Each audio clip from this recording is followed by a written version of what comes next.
Good morning, good afternoon, or good evening. This is Pamela with Dani, and we are getting ready to go over uh, our Let's Talk segment of my show. We're going to Let's Talk. We're going to talk about Keyshia K. Orr in Gucci, Mane. Is she a caregiver or is she a handler?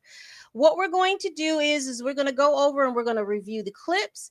And then we're going to talk about it. We do not have the full show because ain't nobody got time to get copyrighted like that.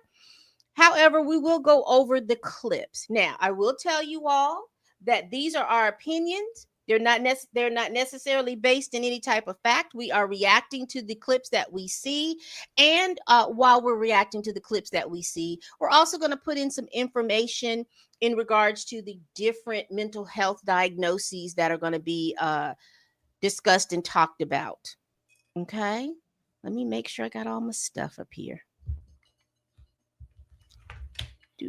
Let me put that up. Here we go. The views and opinions expressed in this video represents my own thoughts and concerns and analysis. I don't know these folk. I don't know them. I don't know them professionally or personally. So we are just going to be sitting up here stating our opinions, allegedly, and y'all going to have to be good with that. Also, let's see. I got to get my other stuff up here, child. While I was in there doing all that other stuff, I should have been pulling these things up. We got that. Okay, we're good. All right. So, Dani, you want to introduce yourself for folks that may or may not know you? Hi. I'm Dani, and I do this and that, including powwow with my friend Pam whenever we're texting and calling each other about pop culture stuff. And there's just so much to talk about. And we just decide, you know what? Let's do it on YouTube and see what everyone else thinks. Exactly. Let me change my camera and see if I can get up a little bit in the. I hope it changed. Where'd it go? Yeah, it's weird because like now I think it looks fine. But then sometimes I'm too far back or too close up. I can't really tell. So I'm just like, whatever. I don't see me. Now I don't see you at all. No, it's black. Huh. Well, let's go back to the other camera. There. Yeah, it went black. So I don't know. Y'all, we're going to get started. We just like to kid around. So I got Blue already down in the comments, putting hold on what we're talking about. And so I've got Dani on restriction from the comments. It was my suggestion because I get a little distracted. So I don't see anything you guys are saying. So I got her on restriction from that. So this is what we'll do. I'm going to pull up. Who do you want to start with? Kevin McCall, Gucci, or Kirk Franklin's Den of Kings? Let's start with the low-hanging fruit, which is Kevin McCall. All right, let's get you. Now, to be clear, I don't know a lot about any of these people. I do know who Kevin McCall is. I have seen him on Ayanla Fix My Life. I do know that he's Eva Marseille, however you pronounce her last name, ex-husband or baby daddy. I do know he's a crash out. That's about enough of what I know. That everything. Yeah, pretty much. I don't really know all of his producing credits. I know he's done stuff for Chris Brown because that's kind of where this conversation is coming from, that recent Chris Brown rant he had. Same goes for Gucci Mane. I couldn't name one song that he sang. I might have heard it, didn't know it was him. Right. I vaguely know about his situation currently. I'm only commenting on current events. Right, I've been kind of sort of doing a crash course on it, but it's not connecting. So I'm more unbiased than I am biased on any of this stuff. I'm just stating what I know, and based on what I know, my reaction to this stuff. So go ahead. All right, so here you know just as much. So he was on a podcast. I don't know what's the name of this podcast. He is a crash. Now, from what I understand, again, allegedly, they're saying that he has a I don't know if they call it this still, a bipolar diagnosis, if I'm mistaken. But anyway, let's go over what he says and what he's doing. And this whole situation and how he became viral on the internet this past week. Can I get 25,000 for them four songs I owe you, bro? I just want to leave. It's kind of low. The audio is kind of low. And you're still blank, Pam. We can't see you. I don't know. What'd you say? We still can't see you, and the audio is really low on this. Oh my! Hold on. Let me see if this works. Don't leave. Just give me. I'm just gonna reload. Hold on. All right.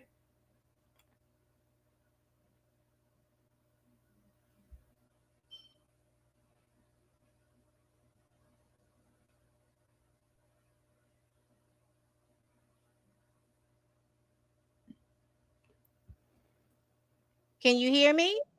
Yep, I hear and see you now. Very good. I just had to reload it, child. My computer seems like if I put too many tabs, it gets to acting crazy. Mm-hmm. So I just thank you because that's why I have to keep I don't have all those tabs open like I used to anymore. Yeah. Because my computer it'll start freezing. So if it does that, y'all let me know. All I do is just reload it. Or you guys can crowdfund a nice Apple computer for Pam. There's still time. All right, go ahead. Okay, let's see if I'll turn this up. I'm gonna make sure everything is turned up. It was good. When you clicked. This is a buster. That's how I felt. Yeah. When all the ain't no scoop. Tyrese is a buster. That's how I felt. Yeah. When all the homies. Hey, I'm on. Can you name? Why the fuck I got an EBT card? And this is at Breezy, bro, and made 90 whatever the million, and it say KKKKK Matt.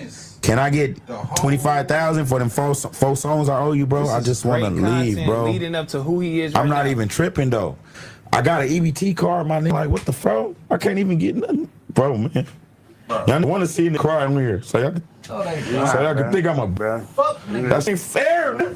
Hey, I'm on EBT, bro. Hey, that's why. Hey, look, bro. I'm down, bro. I'm on EBT, smack. Look. Say my name, bro. That shit is bad. I had to go up in there by my face with a mask like COVID, bro. Why the fuck I got an EBT card? And this is at Breezy, bro. So that's one clip. And we're going to go over 2 or 3 more. So give me 1 second to see if I can pull these up. Let's see. Okay, full disclosure. This is my first time seeing all of these. I did see that I got an EBT, but it was more like a quick 10-second thing. I didn't see all the crying and I didn't see all that. So, yeah, this is crazy. Okay. So this young man is giving us a pretty big breakdown about what's going on. So let's go ahead. And called out Chris for making millions on his Breezy Bowl tour. On Monday, October 20th, Kevin McCall, who co-wrote and appeared on Chris Brown's 2010 hit Deuces, broke down in tears on the Back on Fig podcast after revealing he's been on government assistance through the EBT program. Why the fuck I got an EBT card? And this is at Breezy, bro, and made 90 whatever the million, and it say KKKKK Matt. Can I get 25,000 for them four songs I owe you, bro? I just want to leave, bro. That ain't fair. Hey, I'm on EBT, bro. Hey. That's why. Now the clip spread fast, even catching Young Thug's attention, who said he'd send McCall $25,000 and added that he knows Chris would help too. Not long after, Chris appeared to respond on his Instagram story. Remember this, you can't walk across a burnt bridge. And you know what's funnier than a troll? A broke one. Now the tension between the two actually goes back over 10 years. While it's unclear what started their fallout, they've exchanged words online multiple times through tweets and videos. So what's your take on all this? Drop your thoughts in the comments. Chris Brown has seemingly responded after Kevin. So I'm gonna stop at those 2 clips. What do you think so far? Okay, so they're both crash outs. To be fair, Chris Brown definitely got the light skin privilege when it comes to the crash out crew. Cause neither one of them can criticize the other. The only difference is Chris Brown is the actual talent, front and center talent, and he's clearly, well, we already know he's made some very wise investments outside of his music career. And despite much controversy that should have completely buried him, he's made a very respectable and I dare say impressive comeback. Kevin McCall, and again, before we start, we are also not licensed mental health professionals. Pam is a licensed social worker. I am a licensed educator and licensed caregiver of people with mental and developmental disabilities. So we do have our individual expertise, but we are not psychiatrists that diagnose people. But we do know when we see crazy. Crazy, allegedly. Allegedly. Allegedly. So that being said, first of all, there were no tears. So that's what was extra weird for me. And just awkward. Like I said, I didn't see past the EBT part because it was more like they made it more like a GIF than like the whole video. This was my first time seeing the whole clip, and it was very uncomfortable, very awkward. I couldn't tell if he was really crying or if he was playing around or trying to be. I don't know, but there's clearly a mental health issue there. Okay. Allegedly. Well, that was the alleged. Now, I will tell you what I saw. I saw an attention seeker wanting attention at any means necessary. Because let me just explain this, because I watched most of this video and most of it. He wants you to feel a certain way about the decisions that he made. Now, I clearly understand. I've seen a couple of interviews with him previously. And one of the things that I can empathize is the fact that they go into this business and you go in with a talent, but you don't go in with the necessary business acumen, and people can take advantage of that. And I clearly can empathize with that. However, this man talks about he had been paid hundreds and hundreds of thousands of dollars and blew those hundreds and hundreds of thousands of dollars. Now, he's saying that Chris Brown owes him $25,000 for some songs. I don't know if that's true or not. If I am to assume all of that is true. Why didn't you sue? Number one, that's my number one thing. If you knew that he owed you this money, why didn't you do that? I think the problem and here's the thing. Now, this is what I hear other artists that even with all the mess with Rihanna and all, because Chris Brown does not have, in my opinion, good relationships with women like that. Maybe his two daughters or stuff like that, but in romantic relationships, somebody's getting their head put between the washers and dryers. And I just need for somebody for us to be very, very real. Is Allegedly. Allegedly. Is he a talented artist? Of course he is. Can he make you dance? Of course he can. But one of the things that from what other artists are saying about Chris Brown, and we heard it in regards to what Young Thug said, that if he would have come to Chris Brown straight up, Chris Brown would have given him the money. The issue and the problem that Crash Out Brown has with Crash Out McCall is the fact that Crash Out McCall had made threatening remarks to Crash Out Brown's children. He did.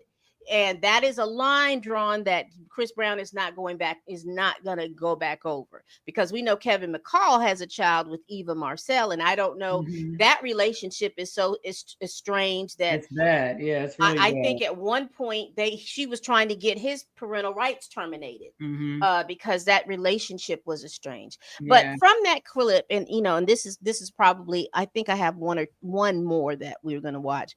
But from those clips and from what I watched from that thing, I just think that's it. Because and mind you, you're talking about the last time he worked with Chris Brown was 2010, between 2020 and 2013. Yeah, that's a long time ago. And so that's a long time to still be worried about. And like I said, your money is your money. Don't mishear me, y'all.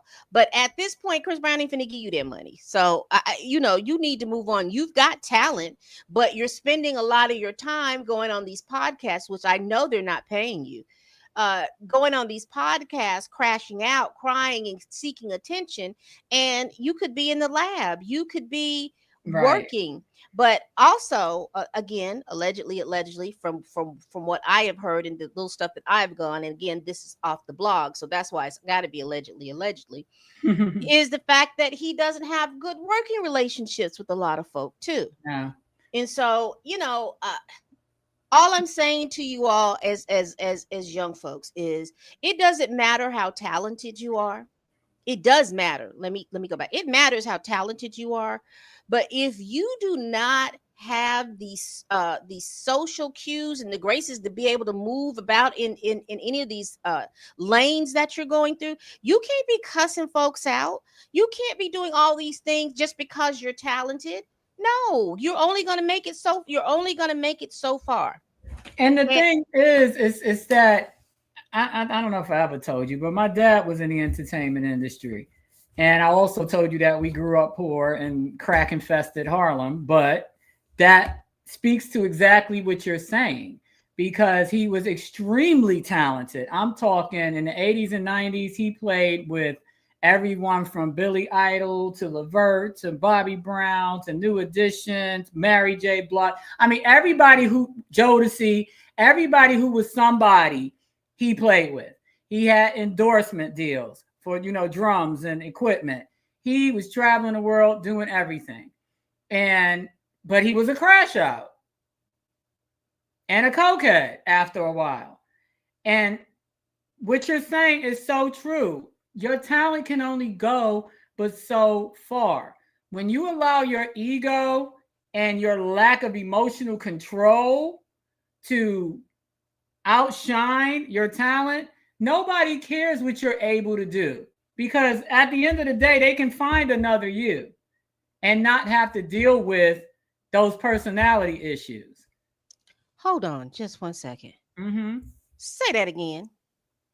They can find another you and not deal with those personality issues, because at the end of the day, Negroes with talent are a dime a dozen.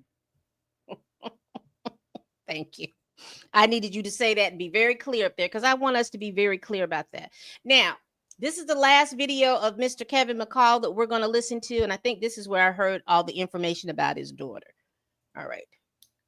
Ever help Kevin McCall? 3 things Kevin did have left him completely furious. Kevin once produced Chris's hit songs, Deuces and Strip, and the two were once like brothers. But now, Chris would rather be exposed on his podcast for his indifference than offer any more help with his bankruptcy. This is because Kevin did 3 things that completely crossed Chris's line. First, he threatened Chris's daughter. In a frenzied social media live stream, Kevin not only cursed Chris, but also specifically threatened her life by mentioning royalty, which completely infuriated Chris. Second, he's paying the price for hurting Eva Marcille. Kevin deeply hurt his ex-fiancée, Eva Marcille. Chris had privately urged him to calm down, but Kevin ignored him. Whatever he did to others, he's now coming back to haunt him. Finally, he constantly publicly discredits Chris on his podcast. In multiple interviews, Kevin has called Chris ungrateful and even implied that he manipulated contracts and owed money, trying to convince the public that they were being exploited. He even publicly threatened to drive Chris bankrupt. This blatant provocation. No wonder Chris... So that's the end of that. That is the reason that Kevin McCall and Chris Brown are at ease. Now, I did want to put this up. Do I have it? But 12, 13 years, man, you're still going like what? That's how you know that there's a mental health issue. Because in 12, 13 years, you could have literally found another act to make money on. And also too, that again, like I said, these are my opinions.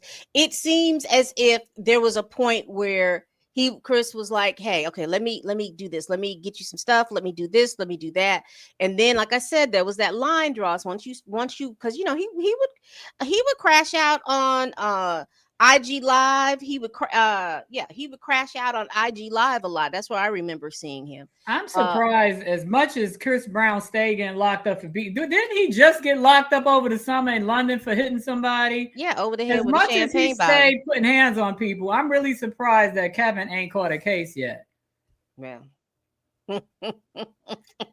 Well, Kevin better be grateful. He better be grateful. Yeah, because I'm just like, Chris Brown got itchy hands. And he'll slap somebody in a minute. And you lucky. Because talking about somebody's kids that's enough. You don't really have to do anything else. Right. So I would just tell you, I wanted to go over that, highlight that, because again, Kevin McCall is one of these young men who every time I see him, it's almost like a rant and a rave. And Chris Brown name always comes up in this rant and rave. And like I said, they sound like they at one point were close, and then they separated, and he's blaming Chris Brown for all of his downward spiral. Because I heard him in an interview, and he was talking about how he made all these hundreds of thousands of dollars. And I thought he said, maybe I misheard. I thought somebody said 8 million. He may have made that money. I just remember him saying that when he initially started working in this business, he got cut a check for like $100,000, and he was like, I was scared because I had never seen that much that type of money before in my life, and he didn't know what to do with it. And of course he didn't. He's a young guy from the hood. No one has taught him money management or any of those things like that. You're getting around, you're young, and you're in Hollywood, and you're around a lot of young guys that are spending money, and not looking at the fact that these people are probably spending money and it's not their money. They're probably getting loans on a business. It's a whole lot of stuff. Or just record label advances that they can't pay back if they don't do the sales. If they don't do the stuff. So it's a lot of that. So you're doing all of that. You're able to get the cute girl at the moment and stuff like that. And then there's that underlying issue of some mental health issues that's not being addressed, that's not being looked after for whatever reason. And now you see this crash out. And the only time that you get help is when you're standing in front of the judge and the judge is saying all this other stuff. But any other time, you're just walking around wanting to crash out, and there is no one around you to say, hey, look, stop, settle down. I hear what you're saying, but the way that you're going about this thing and how you're moving is not assisting, is not helping. No one is listening to the stuff that I can agree that you're going through in regards to your money and your issues, but you can't be threatening nobody's kid. You can't be on here calling your ex everything but a child of God, talking bad, because he was talking nasty about his own child. You can't do all of that and then people look at you and say, oh, you're somebody that I want to be able to assist with your money situation, because as soon as I assist you and I don't assist you the way you think I should assist you, right, you're gonna crash out on me. So yes, you gotta learn how to be emotionally regulate the stuff. Write stuff down, just little tips. Write stuff down, what it is that you want. I'm serious. Because remember in elementary school we had to fold the paper in half. Column A, column B, and write all that down. Or do the 3 columns, fold it 3 times, do the columns, and then do the because. And I will say this, and you can say, "Oh, well, I'm not a writer." I'm sorry, but you have this little apparatus right here. You have this little apparatus right here, which has a notes app. And you can definitely talk in that little notes app. Yeah. All the stuff that you need or things that you need to have done. You don't have to have an English degree to do any of the things that you need to do nowadays. Right. And look at that stuff and figure out and ask for help. Figure out who could be able to help you with a certain situation. ChatGPT could give you all the advice in the world. I don't know now because ChatGPT just anyway. Help somebody prune themselves from the timeline. But I did see that, and the parents are trying to sue, right? I believe they are, but I'm like, they said it told the kid not to talk to them or something. I don't know. It's a mess. I told y'all about. I've done a couple of videos now because, like I said, I like AI is a resource, but when you're using this AI for this mess of doing, and watch this, y'all. Dani told me to reel her in and watch her have to reel me in because now I'm fixing to get in on this doggone AI crap. I don't mind AI to use as a tool to assist you, just like you said. How do I go about getting my money on from royalties or stuff like that?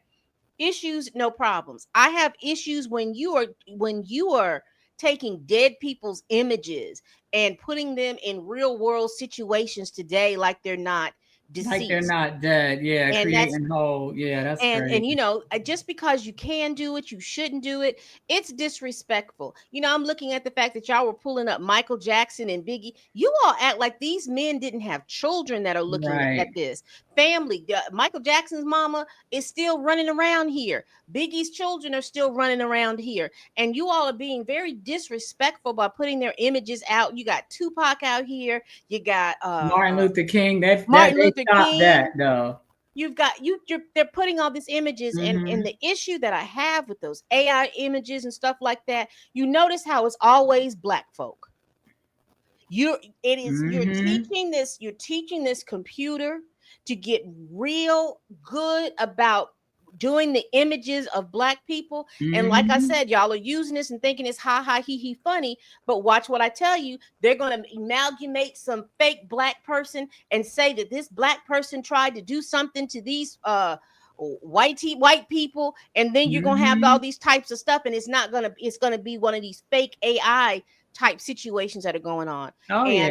They really need to get a handle of that. Like I said, AI helping you and assisting pulling, helping you search the web to pull up information. Write something or a writing prompt, fine. But like you said, they should not be creating full images and videos and because because you can usually spot it, but like the Michael Jackson one looks real.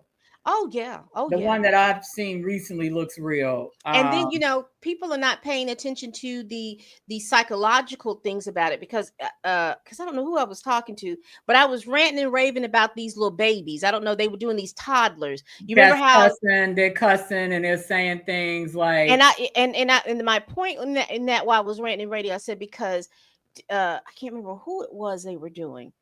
I think it was a Glorilla. And you had this little it's 7 p.m. Friday, it's 95. They had this little toddler doing that. And I said, what pisses is they already adultified black women and they adultified them very young. And here you have someone depicting, and like I said, the baby looks quite real. You have this baby depicting like they're Glorilla doing all of these little dances and doing all this stuff. And I'm saying, see, that's my issue and my problem, because you don't see them doing the little white girls like that. Nope. You don't see them doing the little Asian girls like that. And then they keep doing the Real Housewives of Atlanta and the babies, and it's all black stuff that they're doing. The only one that I saw that was white was Judge Judy. But then they do the cases with the black people. So it's just like, it's weird. I'm just like, no, I don't. And like I said, we got to learn how everything is not a he moment. We got to really look at the psychological impairments that we're doing and people around us. Because, you know, people already hate us, whether they skin folks or not. They don't like us for real, for whatever reason. And they feel like they have a carte blanche to be able to talk about us as Black Americans the way that they want to talk. And so I'm going to reel myself in. Gucci and Keyshia or Kirk Franklin and the Den of Kings? I'll do Gucci and Keyshia because that Den of Things thing, Den of whoever, it was too much. So yeah, let's do Gucci and Keyshia. Like I said, I personally, I mean, you could play something and I might say, oh, okay, I know that song. Was that him? Never bought a song of his, never streamed a song of his. I personally do not remember any of his songs. I might have heard it, didn't know it was him.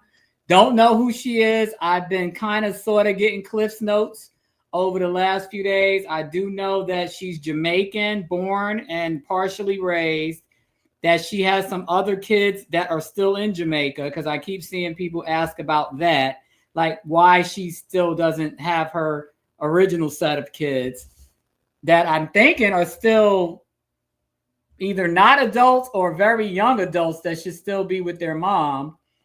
And yeah, that's all I really know. I know the recent-ish controversy about him talking about his recent diagnosis with schizophrenia. Okay, hold on. So what I'm trying to do is pull them all up, and then we'll go through them all. Okay, so while she does that, I do recall commenting on a post. It's a lady that I follow, Caprice or something, whatever her name is. I like her. She makes a lot of really solid points. But this particular post, I did not agree with her on. She basically was admonishing all the people that had something negative to say about the most recent interview they did. I did not see that interview. But apparently there was a lot of backlash where people were saying that she's trying to control Gucci Mane and that she is manipulating him. I call it weaponizing his mental health, or weaponizing one's mental health, someone's mental health. So that's where most of the buzz is coming from. But I'm thinking that it's coming from the fact that a lot of people believe that she is using him or has used him. Mm-hmm. And I don't think it helped that apparently in the interview, she supposedly said that he had been behaving this way before they got married. So a lot of people that are on the Keyshia bandwagon, again, I don't know her. I don't know who she is. I wouldn't recognize her if I ran into her at the airport. Once Pam puts her up, I'll say, okay, that's her. But you could not ask me to point her out. It seems as though most women and a good deal of men have a negative opinion of her. I don't know why. I don't know her. But the thing that did throw up a red flag for me, again, I have not seen the interview, but the fact that it was relayed that she, out of her own mouth, said that he had been behaving schizophrenically prior to diagnosis, because didn't they just get married? They've been married a minute because he was in jail. So this is what I know about Gucci Mane. I don't know. It's like I said, I don't know a song that he sings. I may have heard a song. You have to tell me it's him because right. Anybody after Lil Wayne all sounds the same to me. I don't know who, right. Who I is don't. Who. Right. But it's my understanding that he helped discover a couple of artists, Nicki Minaj being one of them. But he had gone to jail. He had gone to jail. He had 3 years, and they said that Gucci was a crash out, and because he's schizophrenic. Yeah, that he was, but prior to this, that he was a crash out. Mm-hmm. The only thing that I remember about him is the interview that he did on the Breakfast Club with Angela Yee, and he kept saying Angela Yee was trying to get with him and all this other stuff, and she was really looking a little befuddled because she's like, "What are you talking about? We've never." Mm-hmm. And I mean, he had a whole scenario, and when he was saying it, he had his little glasses on, and he was sitting there talking and everything like that. Oh, she did all that stuff, and Charlemagne and Envy, they not serious about nothing. And she was talking, and she was like, you could tell that she was weirded out. Mm-hmm. And then it didn't make it any better that her two co-hosts were gossipy Susans, and they were just walking back and forth thinking that there was some tea that she hadn't told them. And it was just like she looked uncomfortable. He was just talking, and it was like he was getting this perverse happiness by seeing her squirm in her chair. I remember that. Yes. I remember that, that they were saying that, he was a crash out,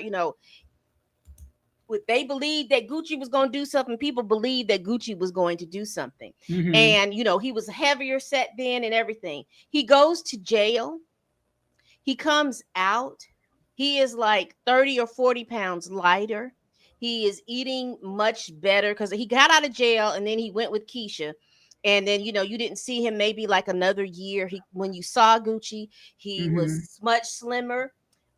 His face looked brighter. He used to look real ashy. I guess I have to pull up a picture so you can see it, compare and contrast. But he used to look real dead in the face. His skin looked dead and all this other stuff. So when he got with her, people were saying that That's not Gucci. That's a clone. What happened to Gucci? Yeah, I just see comments. That's just stupid. I can't stand that kind of talk. They were like, that's a clone because he's not acting like the Gucci. Well, we didn't know at the time that even when he was doing all that and then went to jail, we didn't know at the time that he had been diagnosed with schizophrenia. So all of that stuff that they were seeing with Gucci and they were recognizing as Gucci was part of his illness.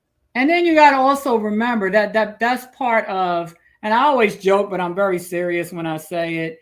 You can always tell fans or whatever you want to, enablers that don't or didn't have role models growing up. Not everybody had a perfect family. I'm one of them. But there's always someone, even if it's not the people in your house, there's always someone, teacher, pastor, firefighter, cop, aunt, uncle, church mother, that can steer you in the right direction and be a role model. There's always somebody. Unless you're in the foster care, but even in the foster care system, there's always somebody that can kind of put you on the right path if that's the type of person that you are. Exactly. And there's so many people out here that just don't have role models and that they look to these celebrities as if what they see is what they're seeing.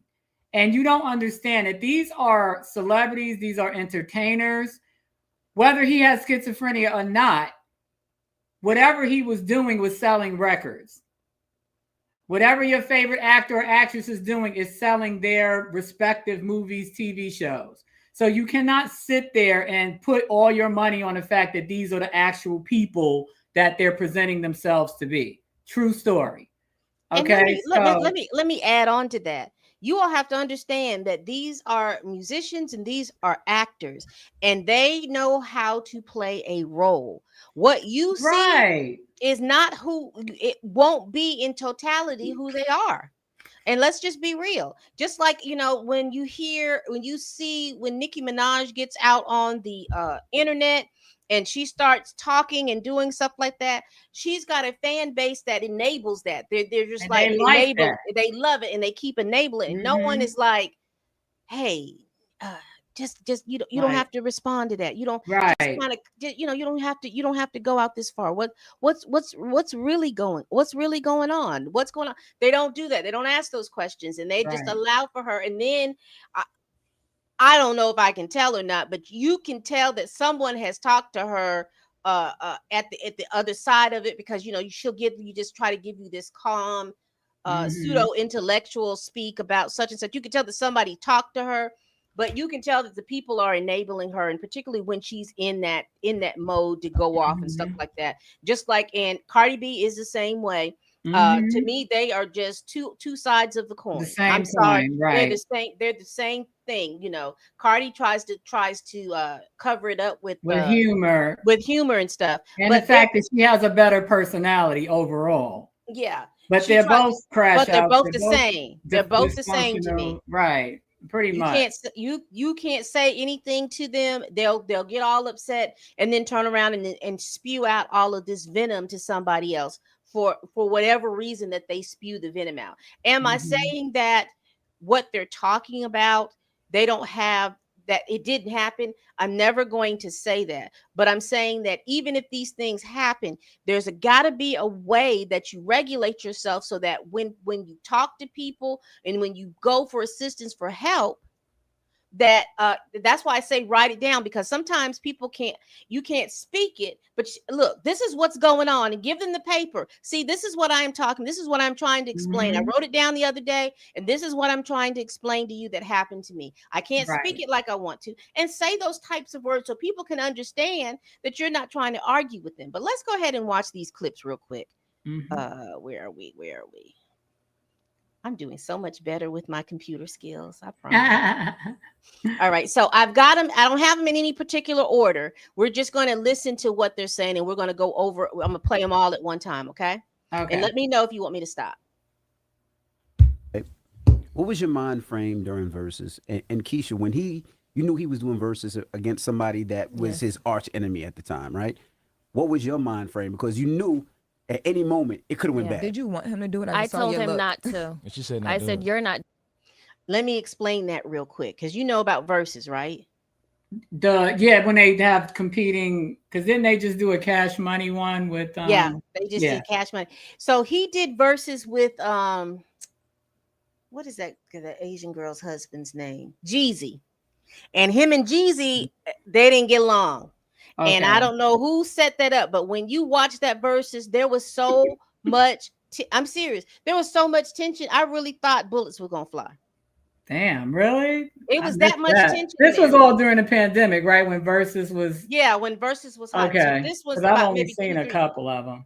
Baby, this Versus, because they did it in a strip club somewhere, Magic City in Atlanta. They did it in a strip club, and like Jeezy's people were over here and Gucci's people were over here, and baby, they was standing over there. Everybody was bopping to the music, but it was so tight, and they was looking at each other. And then Jeezy and Gucci would say stuff to each other, and it would be like, "Oh Lord, is somebody gonna get smacked?" Grand opening, grand closing. Exactly. I was like, Lord, we do not need to be on IG Live watching people up the Magic City. Doing that. I said, I will pay you $1 million not to do this. She told me that. Swear to God. She's like, I pay you $1 million not to do the verses. I'm like, I'm gonna do the verses. So how did for people that don't know, how did that verses come about? And what was your mind to do the songs that you did in that moment? Because I mean, I think everybody felt it watching, and people that were they were like, "Oh, this is gonna end up nasty." Yeah. Well, I'm trying to think. I seen an interview where Jesus was saying like, if I do a verses, I want to do it with Gucci, right? Mm-hmm. So after that, P had hit me like, "Bro, you heard Jesus say he want to do a verse with you. Would you do it?" And I was like, "I don't know if I do no. I don't know if I want to do no verse. I ain't really there yet." Then he came back like, "Bro, I think this would be big if you do it." So next thing you know, Swiss and Larry Jackson end up hearing me, and we end up say we're gonna do the verses, right? And my mind frame going into it was like I was excited about it, like because all the previous verses were so big. So I'm like, man, it's dope. You know what I'm saying? It's gonna be big for me. Everybody gonna be like, my catalog gonna go up. People gonna I was excited about it. Mm-hmm. Now actually, Jeezy said he said here on Breakfast Club he wanted to do it with you, but you turned it down. That's what that conversation was. That was back in 2020. I don't think I turned it down. I think I turned down doing verses, period. Mm-hmm. But I was open to do the verses. When they finally like broke it down to me, like, okay, this the business about it. This how all this good can come out of it. I'm like, okay, I'm gonna do it. And Keyshia, you didn't want to do it because you knew he could potentially have an episode? Or no, I just don't trust it. I don't know. God forbid GC go say the wrong thing and things pop off. I ain't got time. Where were you when he was doing the verse? I was pregnant at home. No, he didn't want me there. So you were watching it? Yeah, my hands was wet, sweating. I'm nervous. I'm like, Lord Jesus, help me. So when he did that song, what were you thinking when he did that song? When he did that song, like, oh my goodness. I'm just like this, like any normal person. Mm-hmm. I'm in the bed watching it like everybody else, scared. You said that you were happy that Jeezy took the moment to kind of shift the energy a bit. I would say, in hindsight, I'm like, I respect the way he did what he said. You know what I'm saying? And you know what he said made sense. You know what I'm saying?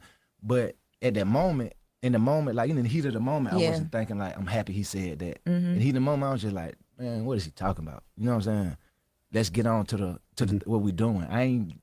But when I look back on, I'm like, that was smart. Yeah. You know what I'm saying? That was smart, and it was deep. Mm-hmm. Yeah. Did y'all speak before y'all did the verses personally? Yeah, we did. Or y'all did speak beforehand? Yeah. How was that conversation? Was that the first time y'all spoke throughout the years, or? Man, it was funny because we seen each other on the airplane. When you did verses. All right, let's get into the next one. Yeah, this is going on too long. I do not like DJ Envy. He gets on my nerves so bad. He said his wife kidnapped him. Ernie, I called some bodyguards and I just planned a whole kidnap, and we kidnapped him. I think it's amazing that they even were able to make Gucci Man. Right, because they cloned him. Yeah, I mean, I don't know if Clone did. I'm pretty sure like that was done from a separate company. Yeah, clearly. Right. Everyone was saying he was cloned as soon as he got out of jail. He looked different. He talked different. Yeah, even his teeth. He smiled. And took him to the hospital because we could not get him to the hospital. And he was trying to fight them and everything, but it was 6 of them. He couldn't handle it. And we threw him in the car. He would try to jump out the car. So we put him in the center of the car, you know? You see how you just revealed that it was not about Gucci Man, you silly hoe. And that was like his last episode. That's a 5150, right? That's what they call it? When you go to the Yeah, but they try to do things where he could sign himself out. And I'm like, He's not signing. Like, I'm stern with them. He's not signing himself out. I'm his wife, and I'm his power of attorney. He ain't going nowhere. I ain't never finna let you paint my motherfucking face in a picture that it don't fit in. I ain't never finna do that. Like, at one point, I called his attorney. I called some bodyguards, and I just planned a whole kidnap, and we kidnapped. Okay. So that is the instance where they were talking about that she kidnapped him or she kidnapped him because she was taking him to treatment. Yeah, that's a stretch. I can be objective and say my brother is very mentally ill. So I wish they would have done something like that to him. He's been Baker acted a couple of times, but that we're not talking about him. But my point is I can relate to,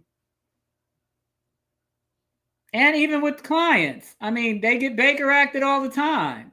By their parents, obviously, because they're not married, but that's literally being Baker acted for the most part. You get put on 72-hour hold. It's not always 72 hours, especially if whoever's evaluating you is not as skilled as they could be, because they can literally let you out the next day if you finesse it good enough. But the max is usually 72 hours, unless. And I will interject here is one of the things that we do, and I think that we do incorrectly as Black folks, is that we have these people that in our family that have these mental health issues, have these mental health crises, and instead of, and like I said, you all can call it kidnapping if you want to, but for her to be able to get people around, that she had enough people around to be able to get him to the hospital, that's commendable. I am in favor of that than you picking up the phone, calling 911 to call the police. And the police are not equipped to handle people with mental illness. Anytime that person with mental illness makes a move, they're going to want to prune that person from the timeline. And then you got to think of where they are. They're in Atlanta. You got to think of, just in general, most Black men's aversion to law enforcement. So he definitely, if he was in a manic or whatever state schizophrenic people end up in, I'm sure he would have been extremely belligerent toward the police, and that would have expedited his exit off the planet. So this was really the only way to do it. If what she's saying is true, I don't know. It sounds a little Tubi movie to me.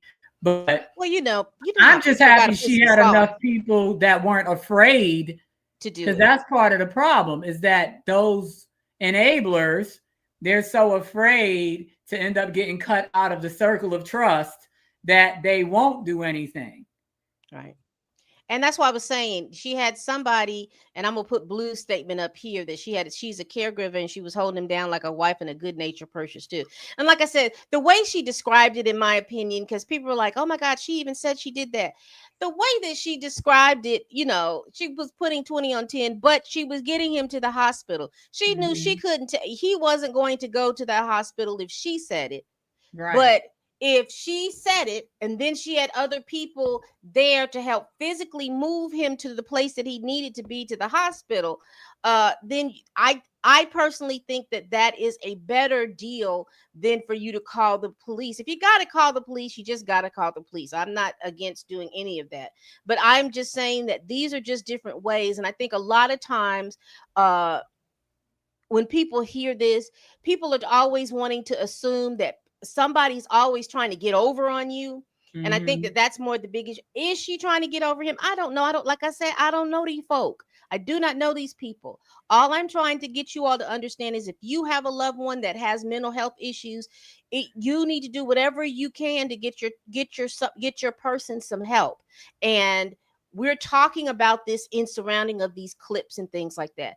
Do what you need to do to be able to get them some help. But a lot of times we worry about whether or not they ain't gonna like me no more. Well, baby, if they're not in their frame of mind that you are used to them being, if they're not in that right frame of mind right now, when they get into that frame of mind, they're going to be like he said in the last clip we said, he was like, well, Jeezy said something in the moment, and I was like, damn, why would he say that? But now that I've come, I'm in a better frame of mind, I understand, hey, he was smart about that. I agree with what he did. And you're so worried about being your feelings in the moment. He ain't gonna like me. He gonna be mad at me. She gonna be something like that. If this person is already in the middle of a crisis, anything and everything they say is not going to make sense, and no, they're not going to like you. They don't like themselves. Right. So let's continue. Let's get to this one. It cannot go unmedicated, and the quicker the better, because once they're medicated, they usually get better in like 2 weeks. It's not overnight. It's literally like 14 days for them to be back to normal. Mm-hmm. So for him, like, let's say he started his medication after an episode. He started his medication today, right? 3 days later, he'd be like, oh, my wife, you're so beautiful. I could tell by his words that he's getting better. And then tomorrow he might say, ugh. And I'm like, oh, shit, he's not better yet. Mm-hmm. Like, I could just tell by his tone. Mm-hmm. So who do you talk to, Keyshia? Like, who do you have a therapist? No, I'm my own. I'm the therapist. Mm-hmm. He'll tell you I'm like a real therapist. I know how to speak to him. And I disagree. That's where and this is my first time seeing it. That's where I can see why people said what they said. Not talking about that clone stupidity. That's just dumb.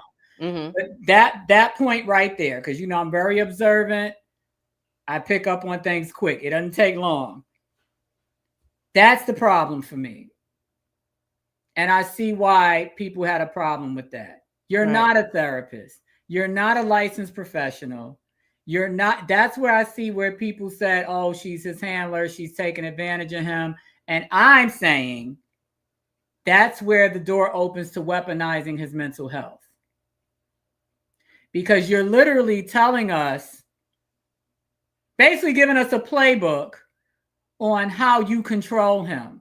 I see it now. I can totally see that side of the argument. Mm-hmm. Because you're literally giving us a playbook. It takes 14 days. According to who? Like, you work for the pharmacy that created that medication? Who told you that it takes 14 days? So it almost seems like, for lack of a better way to put it, how do you explain it? Oh, and by the way, they've been married about 8 years. Okay, so I thought they were recently married because I saw, for some reason, Roku shows a lot of those old episodes, and I think there was some reality show that showcased their wedding, and it was clearly old. I thought it was new because, again, I don't follow him. Right. I'm having a hard time articulating what it is I'm trying to say, but I can totally see the manipulation side of it. Yes. Because you literally know the day by day, okay, it takes 14 days for him to get the full effects of the medicine. By day 3, he's calling me beautiful and telling me what I want to hear, in other words. You're not telling us any other significant progress benchmark other than him basically kissing your ass. And I was just about to say that. Yeah. So to me, that's not a good benchmark to me, because this is not about you. Yeah, and that was the problem.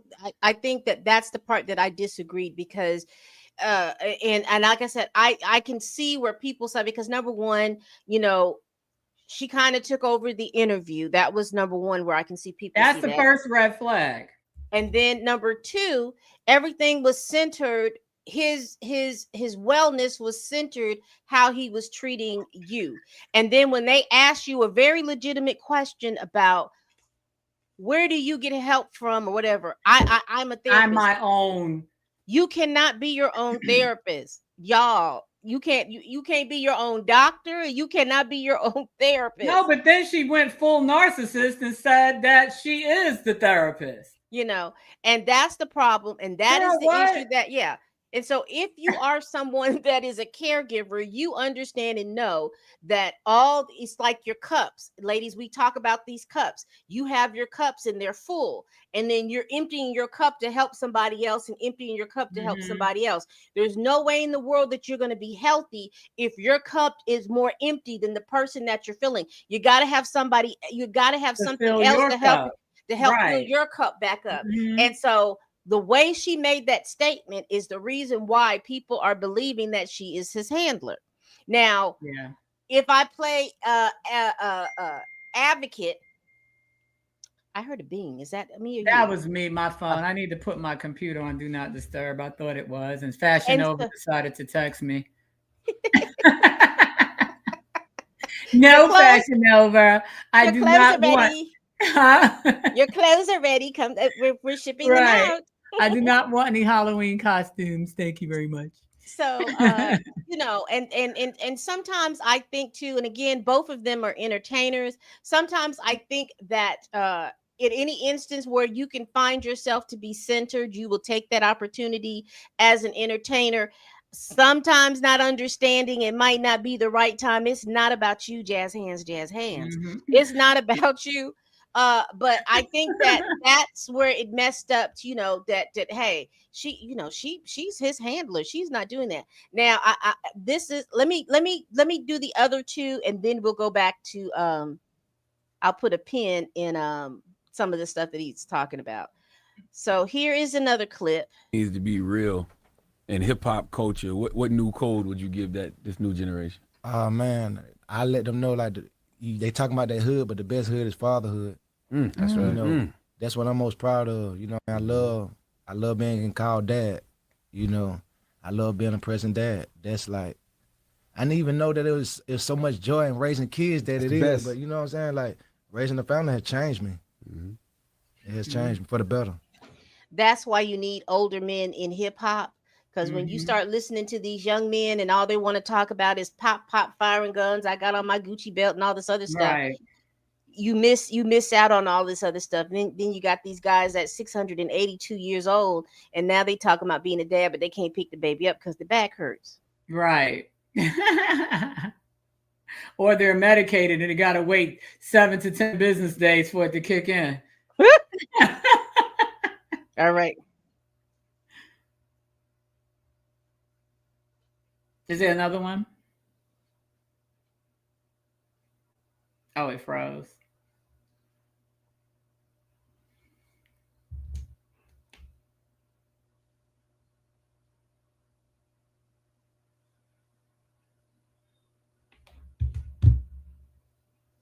Are you frozen?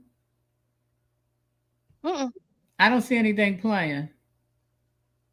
I'm sorry. I'm so sorry. I didn't share the tab. I'm not doing this. I'm not doing well. I'm not doing well on my technical duties as I thought. Here we go. No, you fine. I just was like, are we waiting He for had something? a mild one coming maybe 2 years ago, and I caught it. So now I catch them before they come. And like people be saying stuff about him, like, oh, he's soft, he's this, he that. The madman is still there. So I try my best.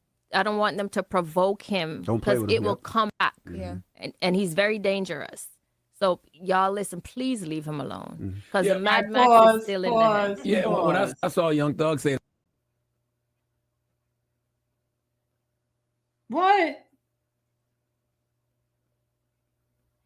Okay, so I'm seeing it now. I'm seeing it. He's very dangerous. So part of this clip, and I don't know if I have it on the second one, but part of this clip, she was talking about the fact that when he goes through the episodes, he will get online, he would get on Twitter and start going off, or if you see him in public, he'd start going off and stuff like that. I don't know. I'm just, like I said, we don't want the copyright strikes from watching the whole clip all at one time, but that's part of that is part of the reason why people are saying that she is his handler rather than his caregiver. And that's why I can totally and completely, my husband is not tech savvy. He could care less about any of it. He has Instagram, he has Facebook. I just laughed at him this morning because I'm like, dude, you just posted that yesterday. Why'd you post it again? Because he doesn't see where he might have duplicated the same post or put the same pictures up. So, you know, I have to go in there and delete stuff or fix stuff. He has it, but he doesn't use it to its full potential. So I can appreciate if he does what you're saying that he does. I could totally appreciate a wife saying, yo, you need to reel that back because you're doing too much. Just like somebody needs to do that with Nicki Minaj. And I'm not going to say Cardi B with this recent situation because she's selling records. and Nicki Minaj went too far. So she got what she got. But I can totally rock with that. Yeah, you need to stay off social media for that. If you're going on there, crashing out, acting crazy, saying incriminating stuff, saying stuff that can have the FBI and CIA at our door, or the CPS people, you know what I'm saying? I can get with that. What I cannot get with, though, is your choice of words. He's dangerous. Because to me, and this is why I'm not a feminist by today's definition. This is why I'm so anti-toxic feminism, all that, woman-centered stuff. Because to me, that sounds like a soft launch to, if something goes wrong, we can run tape to where Keyshia said he was dangerous. Keyshia said she had to throw him in the back of a white van just to get him to get mental health treatment. Keyshia said, you understand what I'm saying? Keyshia said it takes 14 days for his medication to kick in. So was he on day 3 when he choked her out? You understand what I'm saying? It's like she's planting dropping a lot of breadcrumbs. Mm-hmm. And I can see I refuse to believe that she's stupid enough to be saying this stuff and not have people that can critically think, not just fans, not just Zers and younger millennials that don't connect the dots anywhere. And half of them have never had a real serious relationship, aren't married, you know what I mean? And they don't get it. But I refuse to believe a woman in her mid-40s with 2 sets of kids would not be more careful with her words if there was not some ulterior motive or some other agenda that she's preparing for in the event that this current publicity campaign that they're on about his mental health goes left. Okay. Because now he's going to look like the bad guy because she's doing all the talking. And, we've seen this story before. So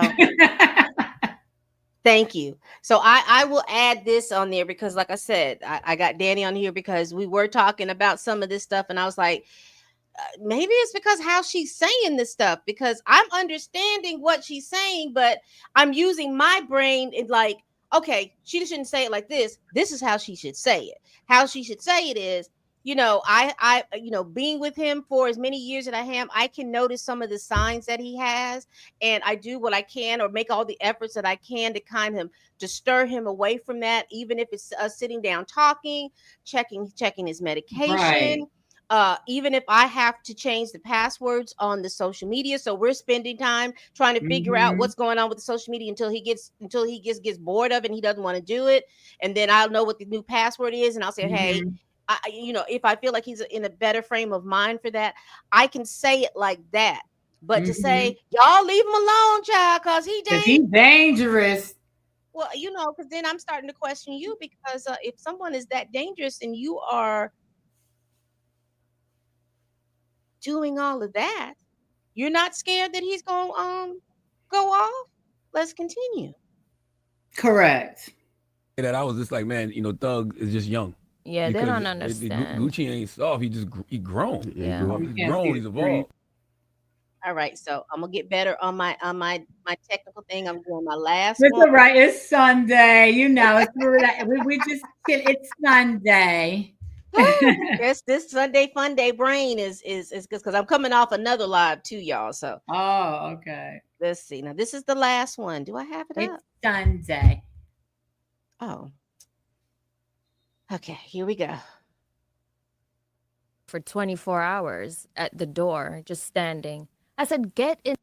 There was one time he stood outside for 24 hours at the door, just standing. I said, get inside. No. I said, did somebody give you a cookie or lace it? What is wrong with you? Because I'm not even catching on. Mm-hmm. I just want to stand up out here. He said out there 24 hours. So I said, okay, there's an episode coming. Mm-hmm. I wasn't that good of a pro yet. The episode came like a week or 2 after that. So that was a sign. So do you have to just let him be in those moments, even though he just standing outside, you just let him stand there? Or? No, no, I don't play with him now. Then I let him stand out there for the 24 hours, even 4 or 5 a.m. he out there. But if he was to do that now, he going to the hospital. Do your kids break you out that episode? Like when you see the kids, you like, nah.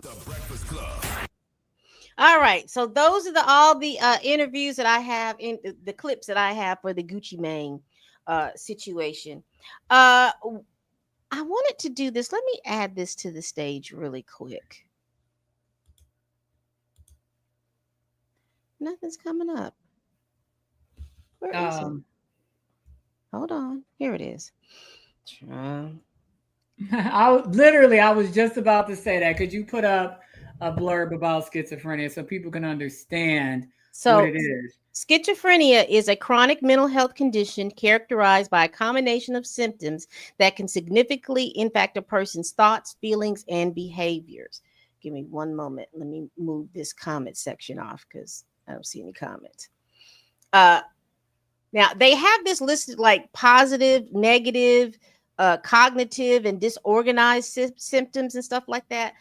Like I said, I am not a mental health professional. I don't understand most of that, but that's what they have it listed. Let me get to the next slide. I think it's more.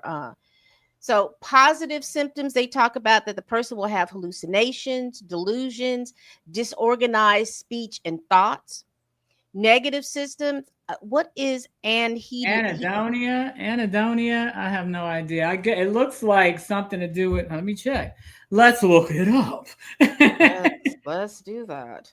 Abolition, blunted effect. So I know blunted effect. I don't know why they're using these. Blunted effect. I don't know if you've ever heard, and typically in the legal arena, they'll call it flat affect. Yeah. So flat affect. Well, you look at him, and he had a flat affect. But he's probably medicated. Yeah. Because that a lot of those medications do that. It kind of looks like flat affect. The best way to describe it would be flat. Like, okay, we might laugh at something, and when I laugh, I'm like, but I'm looking like this. Somebody with a flat affect would just be like, huh. This is how they look, y'all. Flat affect is just like this. It's flat. It's just that. So anhedonia is lack of pleasure, inability to experience pleasure from activities usually found enjoyable. So let's say you're a gamer. When you're in an anhedonic or whatever state, you don't enjoy video games anymore. Abolition, you don't want to, you know what I mean? Blunted effect, flat affect, you just look zoned out, you look flat. When you should have some type of reaction to whatever the stimulus is in front of you. Cognitive, memory issues, inability to process social cues, impaired sensory perception. If you would have watched that versus this blunted affect, you would have saw on Gucci's face, because there were some things that people were saying that were like funny, or things that were like would catch you like, oh, he was just like crickets. Yeah, and that's why it felt tension. It was tension because it looked like he was mad as hell. I mean, he was so flat, and when like somebody was, and then he would take the mic, and then he just would turn his whole body and look at you like this, and people would be like, "What the hell? What the hell going on?" And then Jeezy would say something, and then he'd be like, "Go on, man, just go on and play the song, man. Go on, play the song." It would be you felt like it was so much tension. But now that I'm understanding what because like I said, I didn't know nothing about him having any schizophrenia. But now that I'm understanding that they're talking about this, and particularly inability to process social cues and that blunted affect, I can say that those are the two things that I recognize. Because again, somebody would say something to try to be lighthearted, and then it was just like, because they had a comedian host that particular show, and the comedian would say something lighthearted, everybody was laughing, and he was just And the flat affect, I don't think is just specific to schizophrenia. I think that a lot of these conditions that are treated with medication, Yeah. The medication can cause those flat affects. Yeah. And this disorganized speech, from the people that I have been around with mental illness, this has always been a big thing about the disorganized speech, the thinking, the incoherentness of the speech, the illogical stuff. They're believing that they're telling you something with logic, and then one sentence that they said doesn't match the second sentence, and when you're asking them questions, it's like, they get real frustrated, and then they can't figure out their thoughts, and they're telling you to shut up because talking too much, that's your problem. You're just talking too much. And this is always what I get right here, this little scratchy mechanism. When I see that, for the people that I know, this little scratchy mechanism, I already know that, it's because they're trying to find something to get them to think as clearly as it can, and that scratching starts or pacing or standing in the middle of the room, or this right here. Yeah, that's a big cue that I'm like, okay, Pam, just shut up. My brother just stands in the middle of the room like he's doing a performance. Yeah, just All right. So I just wanted to get you to those clips, and those, like I said, you didn't see those clips, but that is why I titled this Caregiver or Handler, because like I said, I believe that she is giving him care, but I also understand and know that she is an artist, and I think that she might have some self-grandizing type displays with herself, and she's not willing to go get any help for being a caregiver, because I'm quite sure that she is afraid of what somebody's going to say in regards with how she's interacting. Just the idea that she gave herself a professional license that takes most professionals 6 to 7 years to achieve was wild for me. Like, I am the therapist. What?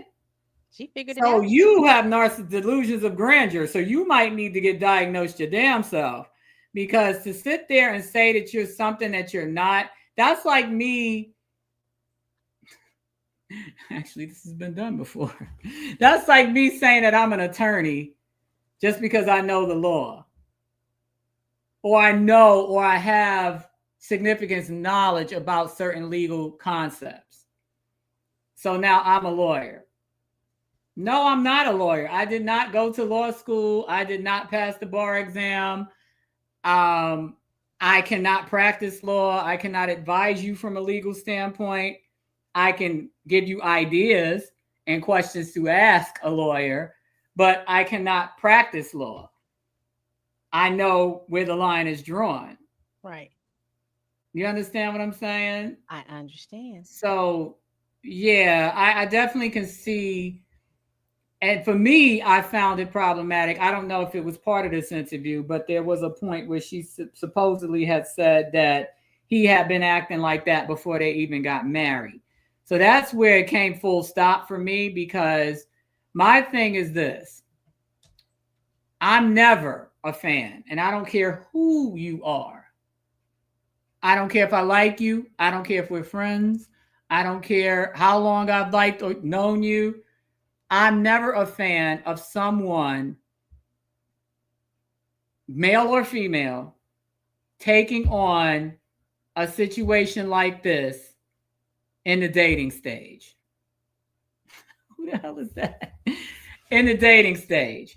And she said that he had been acting like that before they got married. So for me, that's where the long-suffering wife routine kind of hit the wall.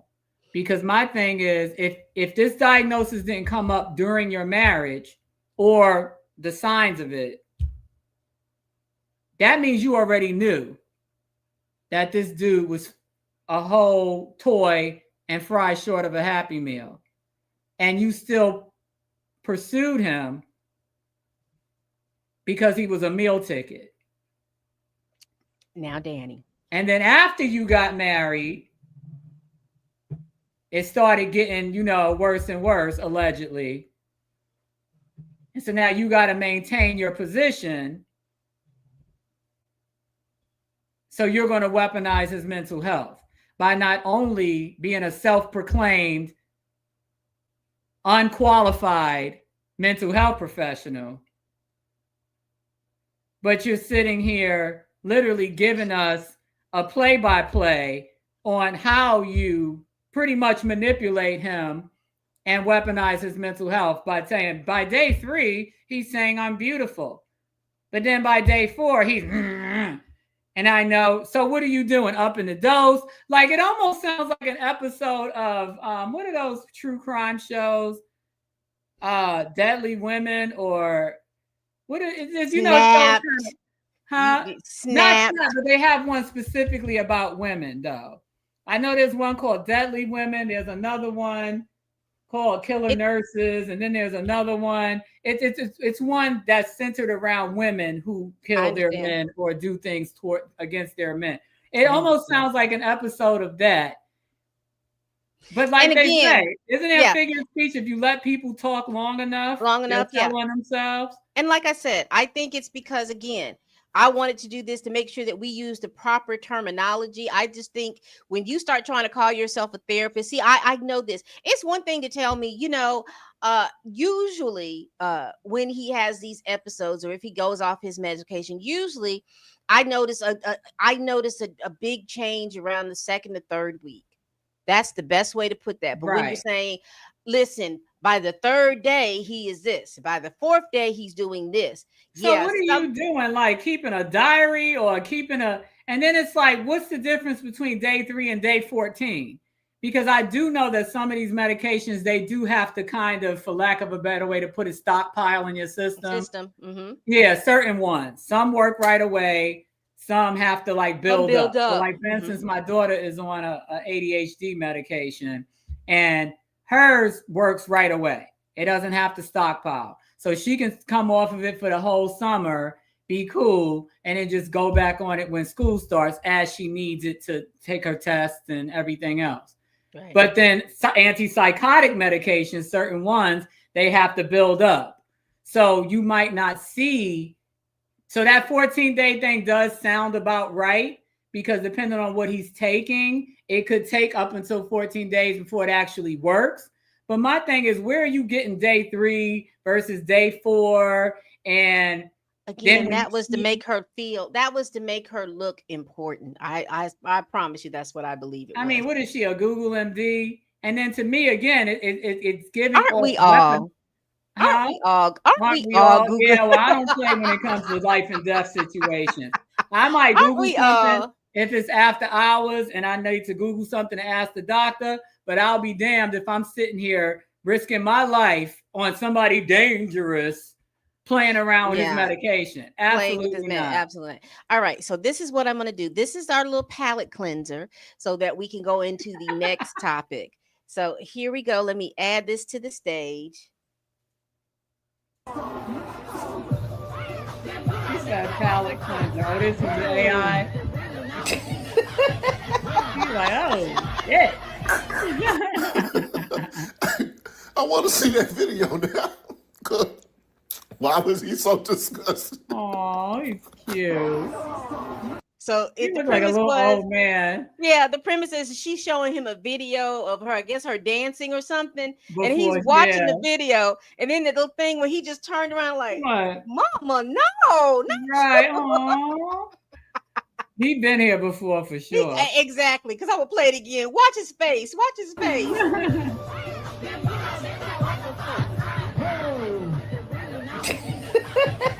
What the hell? All right. Oh, that's cute. So that's our little palate cleanser. We got our mind to be refocused for our last topic, and then we will be getting out of here. And if any of you all have questions for us, make sure that you are on our respective pages, giving us those likes and those thumbs up. And if you have any questions, go ahead and put them down in the comments. And after this segment, we will definitely answer the questions if there are questions down in the comment section. So the last thing, because we were supposed to do this earlier, but with my mental health diagnoses, when I get into the thing I don't want to do something, I just don't want to do it, and I will not do it. And it takes me a long time to get back in the groove of things to do it. Right. So we were going to do this when it first came out, but in fairness, I think too, certain topics and certain content needs to have time to run its course, so you can make sure that you're not getting ahead of yourself and that you can kind of check the temperature in the room before you go in. You know what I mean? You don't want to walk in the room with a sheepskin coat on if it's 90 degrees in there. You know. So it kind of also gives you time to, okay, is this me or is it me and about 10,000 other people? Yeah, and also too, it's like, you know, because like I've said before, there's just if I see ensemble casts and things like that, I like for things for everyone to get everything out before I can make a situation or a statement about something. And this was one of those shows. Number one, I will say this, and like I said, you've had 2 weeks to be able to watch this show, so I'm not spoiling or doing anything. Number one, I think that this particular show, whoever was the showrunner, really didn't understand that this ensemble of cast was not going to gel. Or they did. Well, you're right about that. Number two, I think that instead of Kirk trying to lead the conversation, I really wish he would have let the professional lead the conversation. And or if that professional couldn't lead that conversation appropriately, somebody should have been there to be able to lead that conversation appropriately. Because again, I just felt like, because I had talked with you about it, there was just something else going on and I was just unprivy to it. And I'm looking around like, there's a lot of stuff. There's a lot of tension, just like that Jeezy and that Gucci Mane versus. I can tell when there is tension in a room, and there was tension in the room. So what we're getting ready to do is we're getting ready to go over these clips from the Den of Kings. Is that Kings? Yeah, I always want to say Den of Thieves, but Den of Kings. Girl, listen. I'm just like, when I see, all I think about is Den of Iniquity, and I that too. That's what it should have been called. But hey, so I'm just gonna pull up. These are the couple of famous. There's a whole lot of stuff that went on, and you definitely can go and watch this. But we're just gonna pull up the clips that I saw that I guess had the internet talking. So let's get into one of these first clips. And we're just gonna play them all in one thing, and then, like I said, if you want to interrupt and talk, let me know. Just tell me to stop. All right, here we go. I took a break. I could have made $4, $5, $6, $10 million. I left it all on a plate to sit down. Now, if you're not familiar with who this is NLE Chopper. He is a rapper. Because something in my spirit went right. I sat down. I had to go back home. Got grounded. Stayed in my hometown, the most dangerous city that people crucify. Stayed there, planted my feet there, and went into 112 day seek.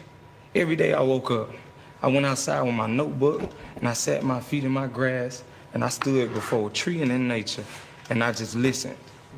And I wrote down everything. I jotted it. I got a journal. I got 4, 5 journals stacked over 3, 4 months. It's like a Bible.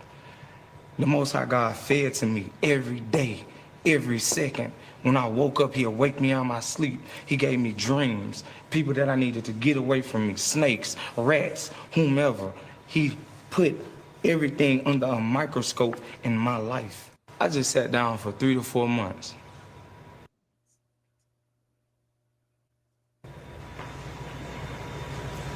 It's a thing where people praise the Son more than they praise the Father.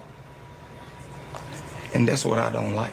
Okay. Because if we are man made in a likeness, Jesus is our brother. You get what I'm saying? Why would I drop down and praise my brother instead of praising my father? And that goes back to honoring your parents. I just gotta say something. What? Have you read the Bible? I read the Bible. I listen to the Bible. I receive from source straight. I would say read it again. Sir. Let me ask you a question, Ray J. And Christianity.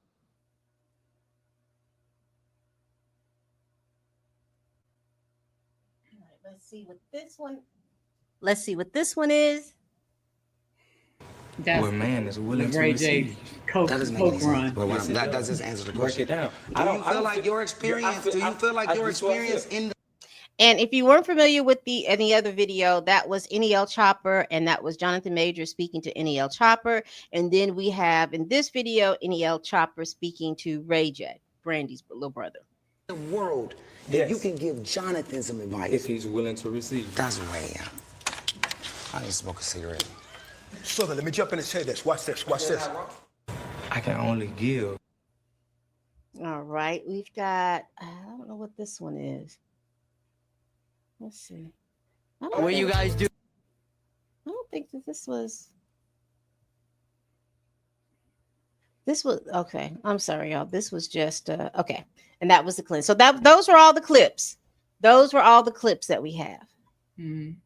So there was a couple of other clips again, because like I said, go watch it if you want to get the totality of the context. I watched it twice.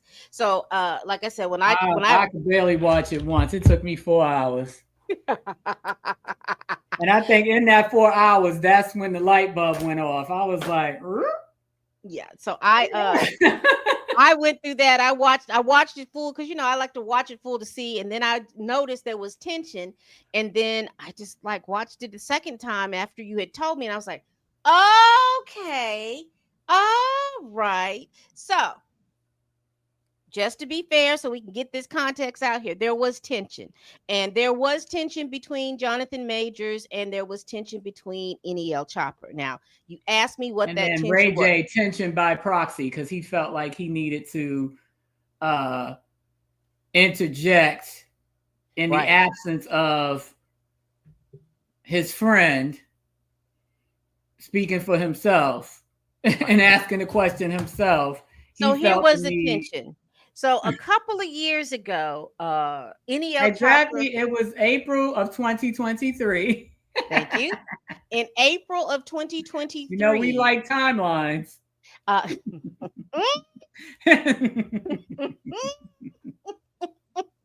April of 2023.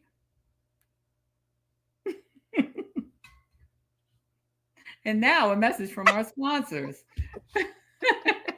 Woo! Let me stop. Please don't show me choking. All right. April of 2023. NEL Chopper was being interviewed by Jason Lee. And somewhere in that interview, Megan Good's name was mentioned. And you know how messy Jason Lee is. He called. Well, in Jason's defense, because at the time, nobody knew that she wasn't available. But and Jason did say that, she's recently divorced. So apparently he didn't know either.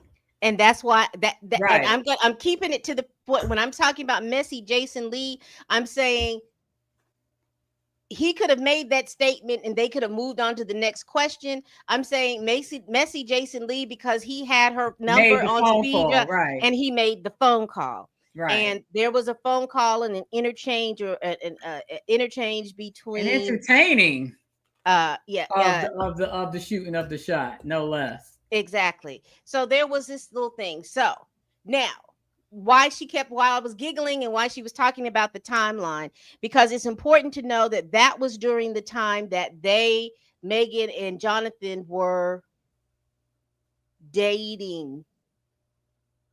Or it became, was it April or May when it became known? It became known. It became known. They both told Jason that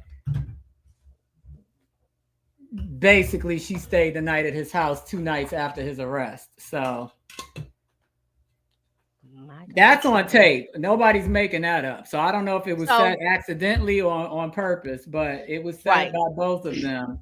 And that's why I was saying that whoever was the showrunner or the producer for this show should have done enough. They possibly did know and wanted the tension, or they did not know and had the tension. So this is why you felt the tension. They were talking with each other as if it wasn't, but you can feel the tension.